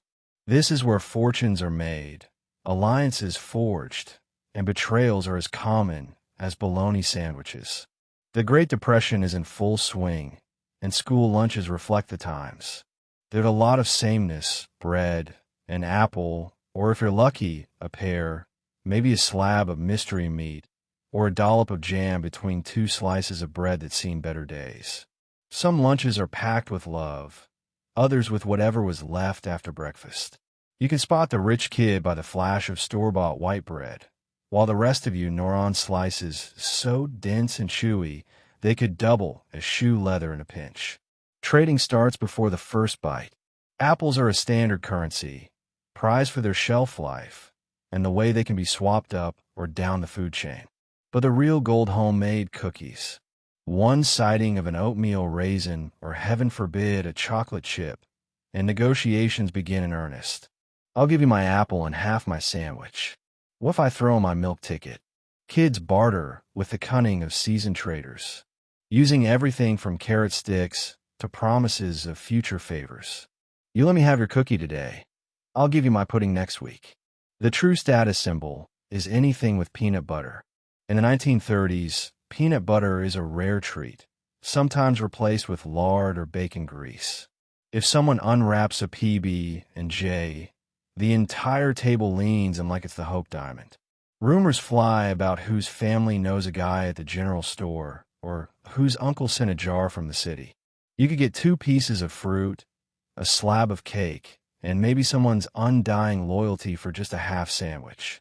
It's a seller's market. Of course, not all lunches are created equal. Some kids are stuck with sandwiches of questionable content. Cold potato, wilted lettuce, or even the dreaded banana with mayonnaise. These become the stuff of cafeteria legend. The savvy trader learns to disguise or upsell the least appealing items, sometimes even launching a short-lived trend. Actually, cold turnip is good for your brain. A desperate kid might try to offload their pickled beets or boiled egg with a convincing story about secret vitamins or energy for dodgeball. Milk comes in glass bottles and is at best lukewarm by midday. Some kids trade their milk for sweets. Others guard it, knowing a swig of anything cold and white is better than another bite of the sandwich their mom invented that morning. There's a certain skill to squeezing the most value out of what you've got, and the best traders rarely eat what they've brought. By the time the bell rings, their lunch has changed hands half a dozen times. Lunch monitors keep a weary eye on the proceedings, occasionally breaking up disputes or confiscating a particularly aggressive deal. No, Billy, you can't trade your pocket knife for 3 apples and a cupcake. Sometimes notes are sent home about unfair trading practices, but mostly the teachers let the lunchroom economy run its course, figuring the kids are learning more about supply and demand than they would in math class. When lunch is over and the last crumbs have been swept away, you leave with a full belly, or at least a full mouth of apple peels and mystery sandwich, a sharpened sense of market strategy, and maybe a new best friend or rival. Because in the school lunchroom of the 1930s, every day is a new crash or boom, and you're learning the basics of capitalism with every bite. Welcome to detention, a small room with nothing but a ticking clock and the ghost of your academic reputation. There's no Wi-Fi, no entertainment, and absolutely no escape until you've thought about what you've done. Picture it. The final bell rings and your classmates stampede toward freedom. But you're marching in the opposite direction, sentence in hand. The hallway echoes with fading laughter and the sharp click of the janitor locking up trouble spots. You trudge toward the detention room, a closet-sized cell at the far end of the hall, decorated in the color palette of gray despair and forgotten dreams. The door cacks ominously as you push it open and step inside. Detention in the 1930s is punishment distilled to its bleakest essence. The room is furnished with a single desk and a chair, so rigid it must have been designed by someone with a grudge against sitting. There's a window, but it's grimy and stuck shut, letting in only enough light to remind you what you're missing outside. On the wall is a clock, an ancient, loud, and unsympathetic timekeeper whose only purpose is to drag every minute into eternity. Its tick-tock is the soundtrack to your suffering, and no matter how often you look, the hands barely budge. The rules are simple. Sit, be quiet, and think about what you've done. But what have you done really? Passed a note, talked back, failed to finish your homework for the 3rd time this week. In the 1930s, infractions come easy. So do consequences. If you're especially unlucky, the teacher on duty is Mr. Grimshaw, a man whose hobbies include glaring, sighing loudly, and inventing new definitions of idle hands. His presence alone could wilt fresh cut flowers. There's no talking, no fidgeting, just you, your conscience, and the relentless passage of time. If you forgot to bring a book, too bad. Entertainment is not part of the deal. Sometimes you'll be assigned lines. I will not disrupt the learning environment over and over until the phrase loses all meaning and your fingers go numb. Other times, you're left to contemplate the cracks in the wall and wonder which former students scratched their initials there during their own hours of reflection. The radiator rattles, the floor cacks, and outside you can just make out the sound of your friends kicking up dust on the playground. The sense of isolation is palpable. 1 hour feels like 3, and you swear you can hear your academic reputation slipping further away with every tick. In modern times, kids might spend attention scrolling their phones, covertly texting under the desk. Not here. The only thing you're scrolling is your own regret. You start to question everything. Was it really worth making that joke in arithmetic? Could you have survived without a lunchtime food fight? Would life be different if you just kept your mouth shut when the teacher said quiet? Detention becomes a crash course in introspection, boredom, and creative thinking. You replay your crime 100 times, craft elaborate plans to avoid future sentences, and occasionally, if the teacher isn't watching, write secret notes to slip under the desk for the next unlucky inmate. Sometimes you'll spot the faint outline of past detainees' wisdom. Tommy was here, 1933. Or never trade cookies for dares. When the clock finally strikes your release, you stumble out blinking into the daylight, half convinced you've missed a season, if not an entire era. You vow, at least for the next 24 hours, to keep your head down and your record clean. Because in the 1930s, detention isn't just a punishment. It's an existential experience, a lesson in endurance, and for the especially unlucky, a recurring appointment with a clock that never seems to care. It's picture day, time to put on your best shirt and look reasonably clean. The photographer is a wandering stranger, and the camera takes so long to work, you're not sure if you're being immortalized or hypnotized. Every year the photos get weirder. The chaos begins at home where your parents launch a full-scale grooming offensive. Your hair is scrubbed and parted. Your face is given an extra shine with cold water, and your nice shirt is dug out from the back of the dresser. Wrinkled, but a cut above your usual school attire. The lucky few might even get a new bow or a hastily repaired button. For everyone else, it's just a reminder that you own precisely one outfit that can be described as not covered in stains. At school, excitement and dread mix in equal measure. The teacher reminds everyone to behave, to not muse their hair, and for heaven's sake, not to spill anything before you get your picture taken. This is, of course, an impossible task. By the time the first bell rings, someone's already smudged jam on their collar, and someone else has grass stains on their knees from an ill-advised game of tag. You line up in the hallway, shifting nervously, eyeing the folding chair at the front of the makeshift studio. The photographer, a mysterious figure who appears once a year and smells faintly of pipe tobacco and mystery, sets up his equipment. The camera is a behemoth, wooden, boxy, with a huge lens and a draped black cloth. You half expect him to ask if you've seen any outlaws pass through. He doesn't say much, just grunts and arranges the lights, occasionally stopping to wind the camera or consult his faded appointment book. It's never clear if he actually knows how the thing works, but he exudes a confidence born of having done this 1,000 times in 1,000 different schools. When it's your turn, you march forward, heart pounding, and settle onto the stool that wobbles alarmingly. The photographer squints, tips your chin at an unnatural angle, and instructs you to hold absolutely perfectly still. This is not easy. The process takes an eternity. Your eyes start to water, your nose itches, and the kid in line behind you makes a face that nearly cracks your composure.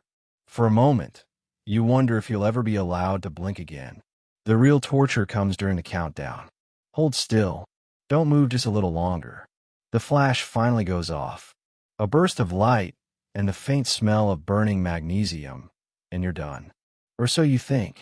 Sometimes the camera jams, and the ordeal begins again. You repeat the ritual, this time hoping your hair stays in place, and you don't sneeze at the wrong moment. Teachers hover, spit polishing stray cowlicks, and tucking in wayward shirts, determined that this year's class photo will be better than the last. It never is. When the proofs come back weeks later, everyone gathers for the unveiling.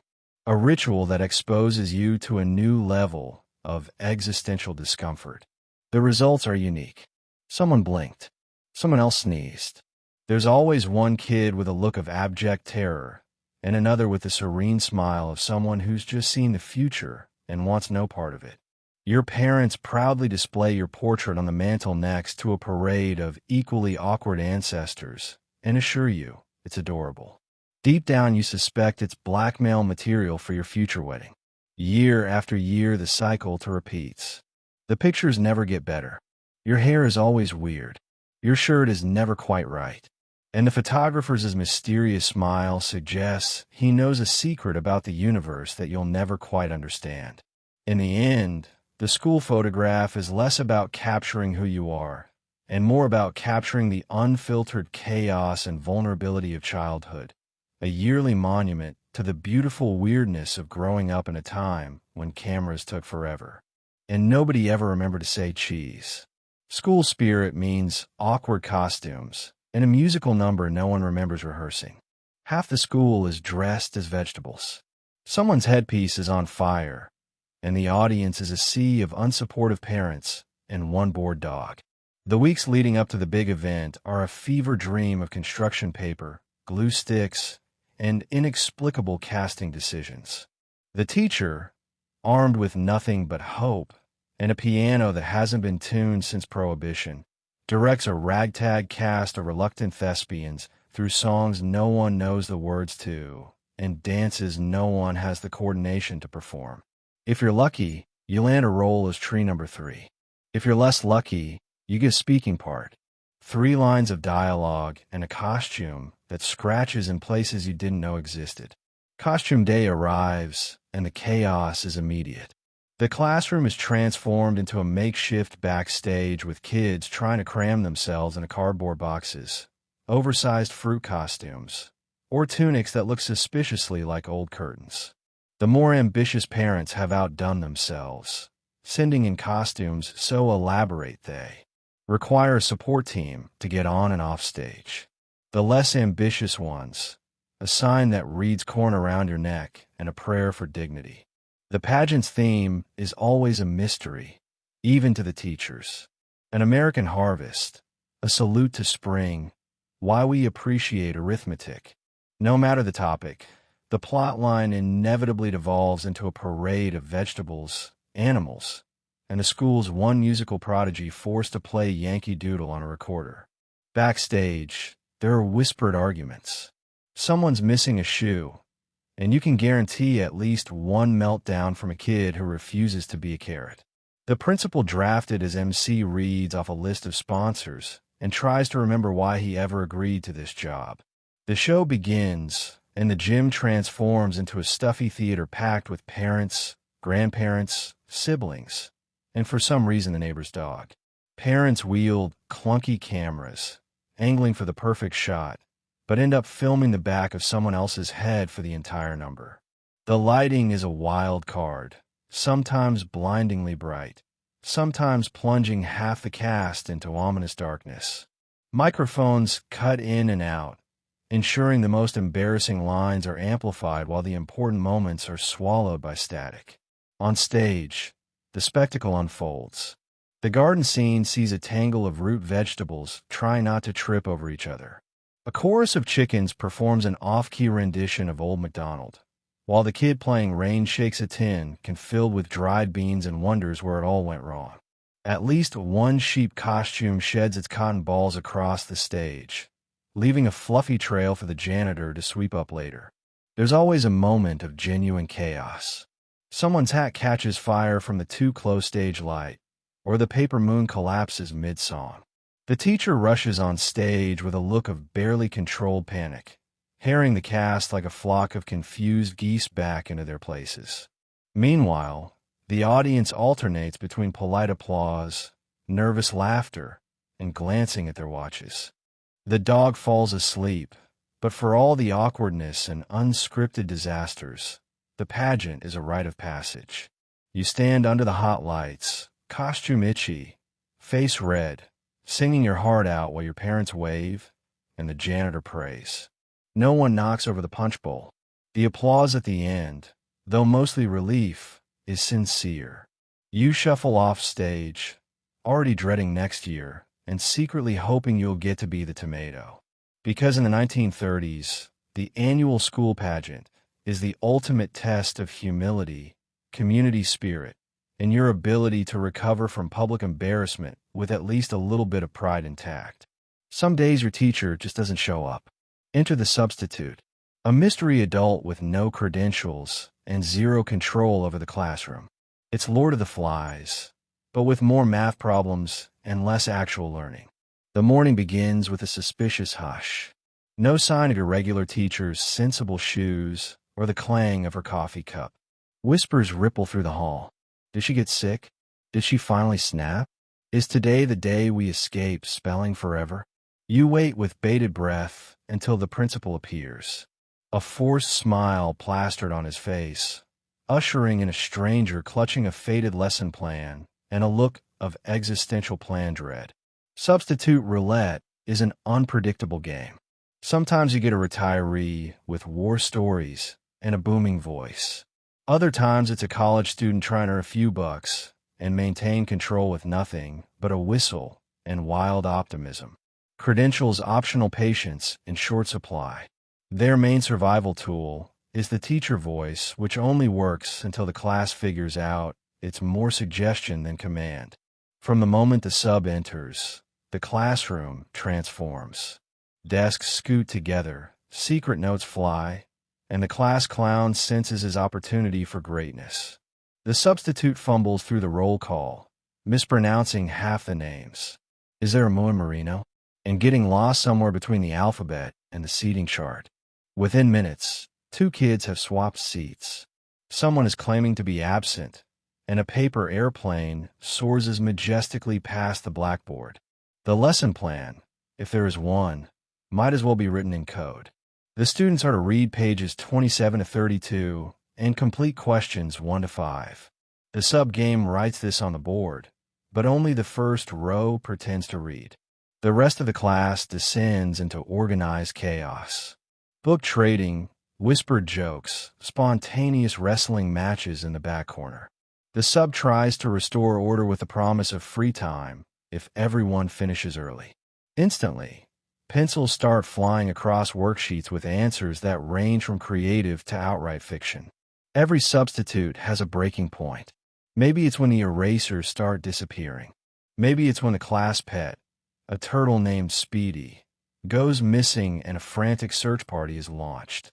Sometimes it's the moment the sub realizes the homework usually isn't collected or that lunch actually starts 20 minutes later than she was told. The class senses this. The way a pack of wolves senses a hiker has a limp and doubles down. The loudest kids jockey for power. Secret alliances form, and at least one prank involving the intercom will unfold before noon. Yet every so often there's a substitute who wins everyone over. A master storyteller who captivates the class with tales of when I was your age. Or the rare math whiz who turns long division into a competition with candy as the prize. These rare subs walk out unscathed, possibly applauded and spoken of in reverent tones for weeks. Mostly, though, substitute days are wild cards. Sometimes you learn something, usually about crowd dynamics, sometimes about patience. More often, you gain a treasure trove of new inside jokes, a signature in your yearbook from Miss Smith, probably, and an even deeper appreciation for the order your real teacher brings. By the time the final bell rings, the substitute staggers out, glassy-eyed and a little wiser. The class collapses in exhaustion, flush with the victory of another day of academic anarchy. Because in the 1930s, substitute teachers were less educators and more hostages to the whims of childhood chaos. And if you survive the day with your seat, your lunch, and your dignity intact, well, you just pass substitute roulette with flying colors. A field trip is basically a day off, unless you count the ever-present danger of getting lost, stung, or locked in a museum storage closet. The bus is a death trap. The chaperones are overwhelmed, and someone always ends up in a pond. It's the most exciting day of the semester. The field trip. The promise of a day spent anywhere, but school has everyone buzzing with anticipation and plotting how to snag the best seat on the bus. You clutch your permission slip like a golden ticket signed by a parent who either didn't read it or just hoped you'd return with the same number of limbs. The teacher rattles off a list of rules no one listens to. Don't wander off. Stay with your buddy. Absolutely. Under no circumstances touch the exhibits. Getting there is an adventure in itself. The yellow bus is as rickety as ever, filled with the sound of 40 children screaming at top volume, and a driver who has already accepted his fate. The chaperones, mostly tired moms and the one dad who could get the day off, do head counts that never add up the same way twice. Every bump in the road launches half the class out of their seats, and the other half's bagged lunches into the aisle. You're not sure what's more dangerous, the loose seat bolts, or the fact that someone always manages to smuggle a frog on board. The destination could be anywhere. A farm, a historical house, a museum that smells of mothballs and faded glory, or for the luckiest, a chocolate factory tour that will end with at least 3 children getting sick on the return trip. The teacher hands out maps and name tags with the air of someone sending troops in a battle. Group assignments are announced, friendships are tested, and the responsible kids immediately forget all responsibility in the rush for the gift shop. Once inside, the responsible kids' chaos multiplies. You're herded through endless exhibits, eyes glazing over as a bored guide recites facts about wheat threshers or taxidermy. Someone always gets separated, sparking a 5-alarm search led by a chaperone who just wanted to sit down for 5 minutes. The buddy system falls apart almost immediately with at least one pair sneaking off to explore restricted areas, which is how you end up learning that yes, a museum guard will yell at you if you try to touch the dinosaur bones. Lunch is a picnic on a lawn crawling with ants and wasps, your sandwich slightly squished and your apple rolling into the nearest ditch. Someone forgets their lunch entirely and lives on the charity of friends willing to part with a single cookie. Chaperones cluster together, trying to make sense of the field trip itinerary, while kids scatter in every direction. If you're near a pond or creek, at least one unlucky soul will return soaking wet and covered in mud. A hero's badge earned for just wanting to see how deep it was. The trip back is even wilder. The bus now sticky and full of souvenirs, rocks, pamphlets, and the occasional contraband turtle. Smells of sweat, grass, and barely contained chaos. Half the class is asleep. The other half is recounting every near miss and disaster in breathless detail. The teacher sits at the front, clutching the emergency contact list, silently, vowing to never do this again. The bus driver cranks up the radio to drown out the noise and prays for green lights all the way home. By the time you stumble off the bus, sunburned, mosquito-bitten, and 10 times dirtier than when you left, you feel like you've survived an expedition. Field trips in the 1930s are less about learning and more about seeing who can avoid disaster the longest. But you wouldn't trade the stories, the lost shoe, the frog in your backpack, the fact that Jimmy still swears the suit of armor was haunted for anything. Because sometimes the best education is just surviving the day with your sense of adventure and your shoes still intact. Your handwriting is judged like a competitive sport. The pens leak, the ink stains, and everyone ends up with blue fingers and are complex about their loops. Palmer method, more like palming off your mistakes. In a 1930s classroom, penmanship is not just a skill. It's a test of your character, your patience, and your pain tolerance. Forget laptops and tablets. You're handed a thick-lined workbook and a fountain pen that weighs almost as much as your lunch pail. The desks are fitted with little ink wells, sometimes filled, sometimes mysteriously empty, and always threatening to tip over at the wrong moment. Every morning starts with a ritual of lining up to fill your pen, praying the nib doesn't clog or spray a Jackson Pollock masterpiece across your homework. The teacher, a connoisseur of proper form, stands at the blackboard demonstrating the perfect Palmer method. Loop, wrist straight, back upright, feet flat on the floor. Practice makes perfect, she insists, as if perfect is even possible when your pen leaks more ink than the Titanic leaked water. Your first attempts are earnest, but the ink refuses to cooperate. It runs, it drips, it pools in the middle of your O until it looks like a cosmic accident. If you're unlucky, you sneeze at the exact wrong moment and splatter the page, your desk, and your neighbor's collar. Handwriting drills are a daily endurance test. Push, pull, oval loop up, down. You recite as your fingers cramp and your wrist locks into a claw. Each letter must be uniform. Each word a river of unbroken, fluid motion. The teacher paces the aisles, peering over shoulders, correcting posture with a gentle tap or a less gentle nudge.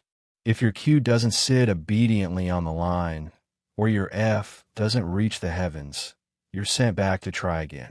By lunchtime, your paper is a war zone of erasers, smudges, and desperate attempts to cover up mistakes with elaborate doodles. There's a secret shame to bad penmanship. The neat writers, those rare creatures, are praised.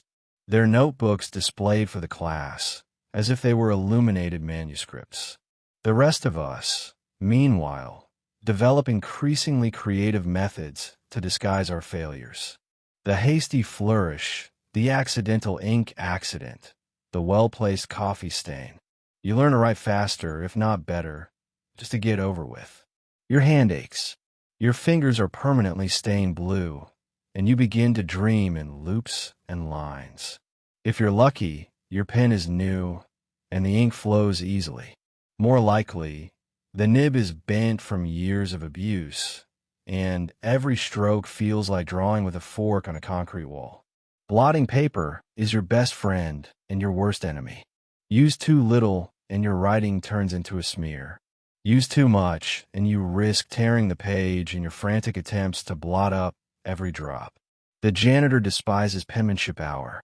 As the classroom sinks into chaos, spilled ink, splattered sleeves, and floors that resemble a Rorschach test. But it isn't just about neatness. It's about pride.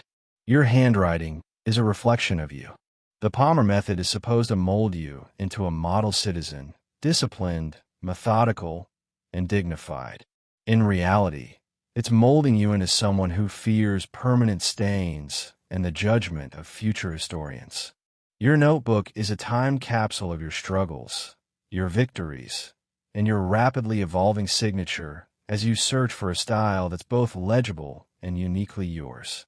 By the end of the year, your loops are bigger, your ink stains are deeper, and your appreciation for ballpoint pens, if you ever meet one, is unmatched.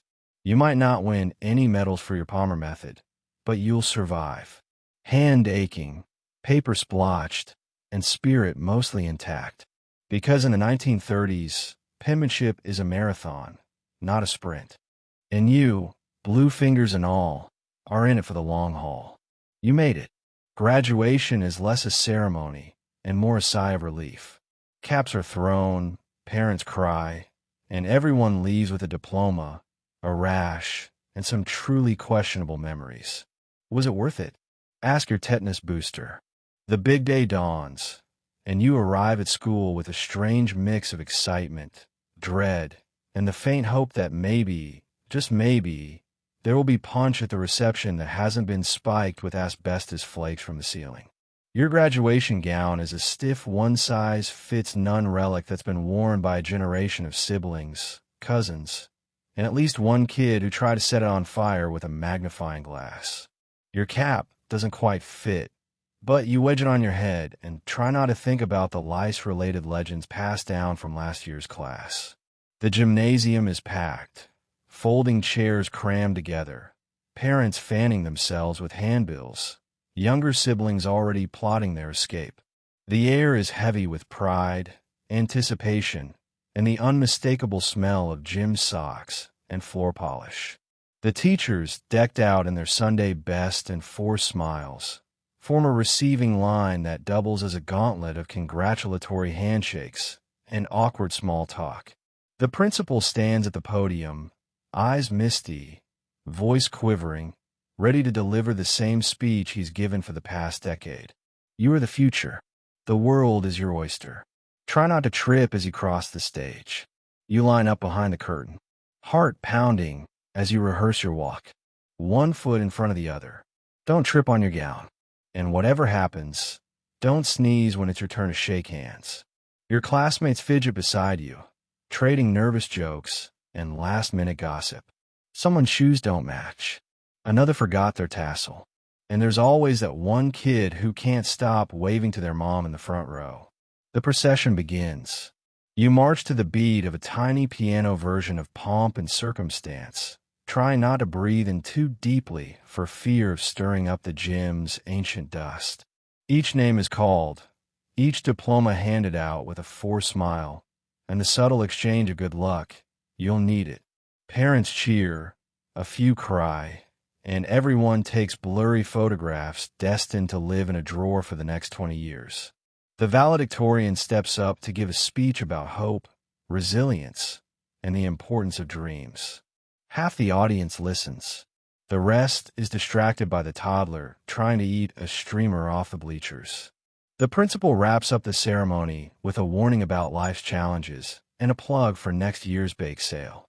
Then instructs everyone to turn their tassels, toss their caps, and celebrate their newfound freedom. When the caps hit the air, it's a collective exhale, a mix of joy, relief, and please let that not hit the light fixture again. There are hugs, high fives, and the swapping of addresses that no one will ever use. You're finally released from the clutches of dodgeballs, mystery meat, asbestos tiles, and the principal's paddle. You're heading out into the world with a diploma in one hand, a mild case of trench foot in the other, and the confidence that if you can survive 1930 school, you can survive anything. On the way out, your parents take 100 photos. Your teachers remind you to make us proud, and you promise to visit, even though everyone knows you'll only come back for free cake at your little brother's graduation. The school doors close behind you, and suddenly the institution feels smaller, the hazards more hilarious, and the memories somehow golden. Was it worth it? The bruises, the splinters, the epic lunchroom negotiations, and the dubious cafeteria meatloaf. Absolutely. You survived, you learned, and you now possess a set of skills unmatched in any modern curriculum. Resilience, resourcefulness, and the ability to dodge both dodgeballs and lead paint. You escaped, mostly intact, and now the world is as open as the nearest unlocked classroom window. Every hour is punctuated by the shrill clang of the school bell, a sound less like a polite invitation and more like an air raid warning. The janitor hits it with a mallet. The echo rattles your teeth. And for a brief moment, everyone forgets what century they're in. Forget phone alarms. This is pure, unfiltered jump scare, and it'll haunt your dreams well into adulthood. The day begins and ends with the bell, but the sound never gets less jarring. It's not a gentle chime or a musical trill. No, this is a noise engineered to wake the dead and discipline the living. You might be deep in concentration or more likely deep in a daydream about anything but fractions, when suddenly the silence is shattered by a blast so loud you feel it in your nerves. The teacher pauses mid-sentence. Students flinch and ink blots appear on homework, as if the bell itself has declared war on neatness. The bell system in your 1930 school is back beautifully low-tech. Forget digital timers and electrobuzzers. Hear the janitor armed with a mallet and a personal grudge against peace and quiet stands by the iron bell mounted in the hallway. His timing is always suspiciously precise, as though he can sense the exact moment you're about to finally understand long division. He swings, the bell claps, and the resulting clang reverberates through every pipe, floorboard, and cavity filling in the building. Between periods, the bell is a sort of battle cry. When it rings, chaos erupts. Desks gray back. Students lunge for the door, and the hallways become rivers of elbows, lunch pails, and shouted negotiations for trading marbles. There's a brief but intense shuffle as everyone rushes to be the first in line for the water fountain or to claim the prime spot near the one functional radiator. The bell means move now fast. Don't ask questions and don't look back. But there's more to the bell than just a signal to change classes. It's a tool for conditioning, a constant reminder that your schedule is not your own. You wake to the bell, heat to the bell, line up, march, and finally at the end of the day, you are released by the bell. If Pavlov had tested his theories on school children, the bell would have been the ultimate motivator. One shriek and a whole generation sits up straight, stands, or bolts for freedom. Sometimes the bell goes off at odd moments. A fire drill, a weather emergency, or just a janitor getting bored and testing his aim. The unexpected clang leaves the entire school blinking in confusion, teachers scrambling to organize lines, and everyone trying to remember if this is the walk calmly kind of emergency, or the run like the Dickens kind at assemblies. The bell signals the start of the festivities, a word which in school context always means sitting on a hard floor, listening to the principal talk about personal hygiene. During exams, it becomes your greatest enemy, slicing through the air at the exact moment you're about to solve that last equation.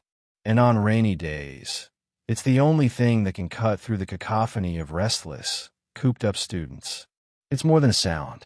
It's a presence, a character in the daily drama of school life. The bell has authority. It has power.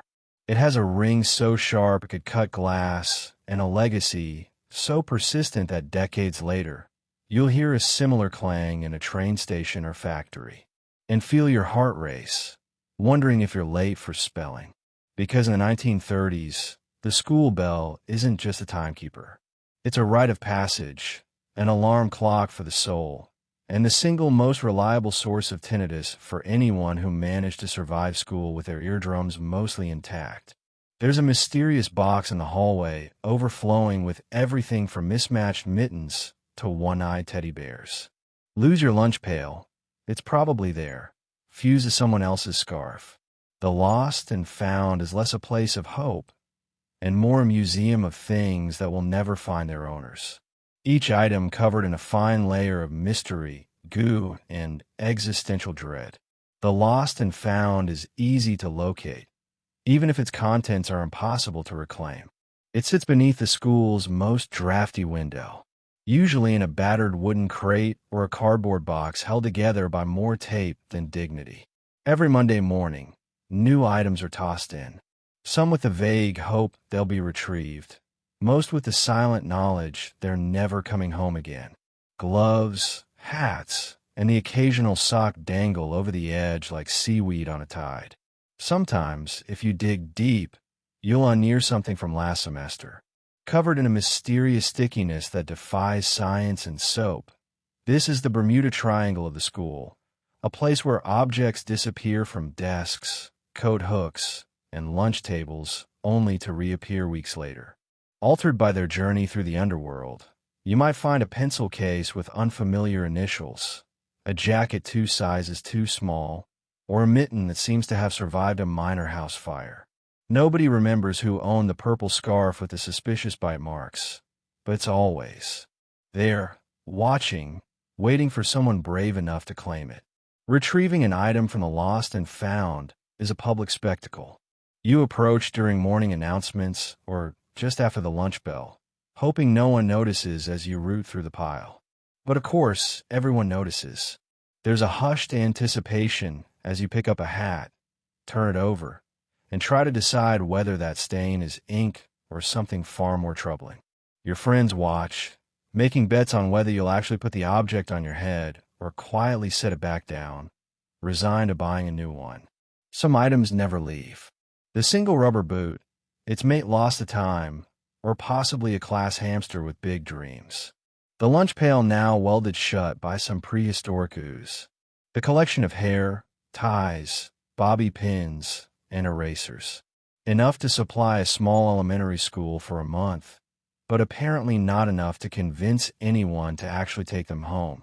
There's always a mystery thermos at the bottom of the box. Contents sloshing, origin unknown, and absolutely no one willing to open it. Occasionally, the teacher will mount a campaign to return items to their rightful owners. The contents of the box are paraded out during assembly, each item held aloft like a lost relic. Does this belong to anyone? No takers. The crowd shifts uncomfortably. A few hands half raised, quickly withdrawn. Claiming something from lost and found means admitting you lost it in the first place. In a 1930s school, reputation is everything. For every happy reunion, a kid overjoyed to recover his beloved, if slightly soggy, baseball cap, there are a dozen more items left to languish, slowly forming the bedrock of lost and found strata for generations to come. Teachers sigh, janitors grumble, and the box just grows heavier, more mysterious, and infinitely more sticky. If you ever needed a metaphor for childhood, this is it. A box full of misplaced dreams, half-remembered treasures, and objects gone just long enough to forget you ever loved them. But somehow the lost and found keeps hope alive, however faint. After all, you never know when you might need a backup mitten, or when a single battered lunch pail will become the hottest trading commodity at the lunch table. Because in the 1930s, not everything lost is ever truly found. But everything found has a story, a questionably sticky surface, and a permanent place in the collective memory of school. It's reading time. But the library is less a temple of learning, and more a dust-filled archive of forgotten smells. The books are older than the teachers. The librarian is a master of the disapproving glare, and the card catalog is a choose-your-own-adventure in disappointment. Just don't breathe too deeply, or you'll be sneezing Dewey Decimals for a week. The school library is a sanctum of both silence and suspense, a place where every footstep echoes off the linoleum, and even the tiniest cough earns you a look sharp enough to pierce armor. You enter with hushed awe, partly out of respect for learning, but mostly out of fear of the librarian.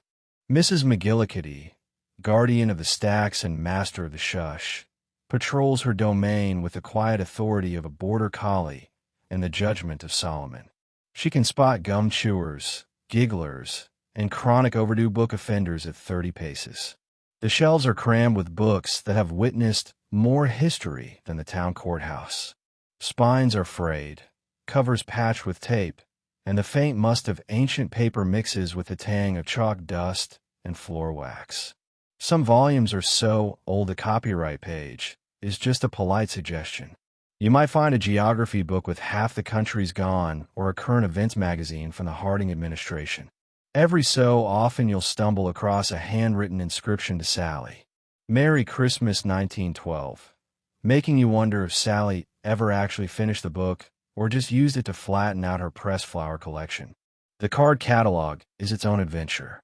Hundreds of tiny drawers, each packed with dog-eared index cards bearing cryptic hints about where to find anything from animals, mammals. Very angry to how to build a birdhouse. Page missing. You stand there clutching a slip of paper with your assignment, trying to decipher Mrs. McGillicuddy's elegant but illegible handwriting. Finding the right card is a victory. Finding the book is a miracle. You pick your reading spot carefully. Too close to the radiator, and you'll nod off from the heat and the gentle hum of distant pipes. Too close to the window, and you'll freeze. Every draft carrying with it the faint promise of pneumonia. The chairs are stiff, the tables scarred by generations of seen fidgety students, and the silence is absolute, broken only by the occasional sneeze or the soft thud of a book falling off a shelf, usually followed by Mrs. McGillicuddy materializing from nowhere to restore order.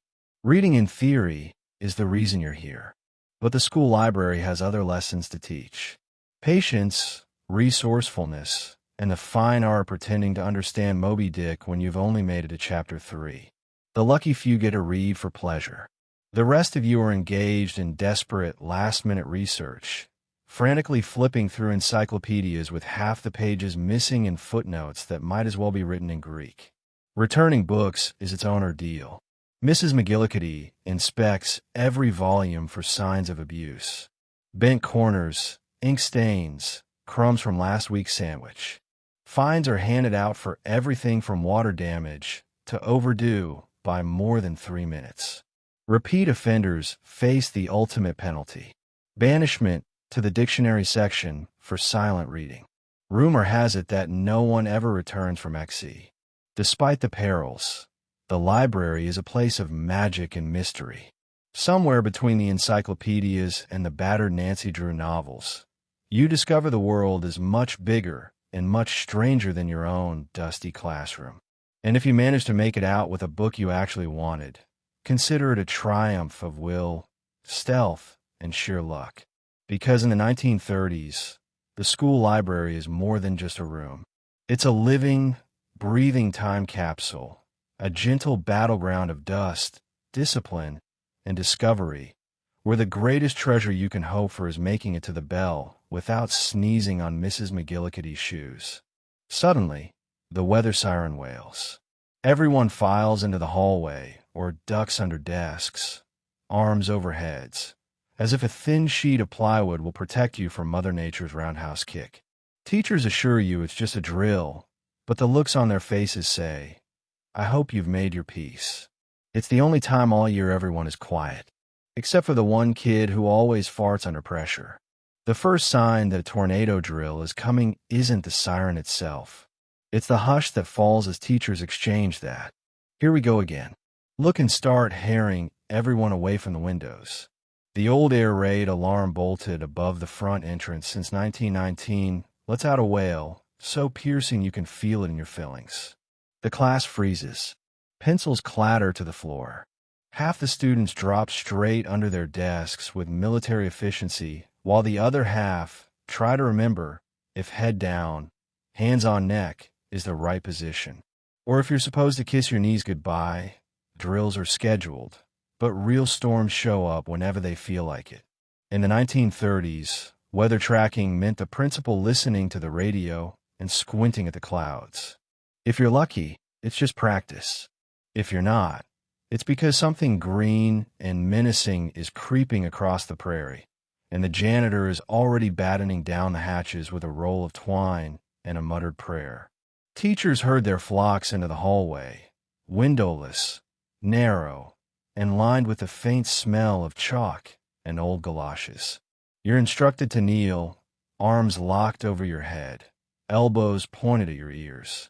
Desks, for all their floors, suddenly become your best friends. Never has a splintery slab of what felt so comforting as you tuck yourself underneath, heart pounding and knees pressed to the cold linoleum. There's always a surreal silence as everyone settles in, punctuated only by the rumble of the siren and the occasional nervous giggle. The teachers pace, trying to look reassuring, but you can see the worry in their eyes.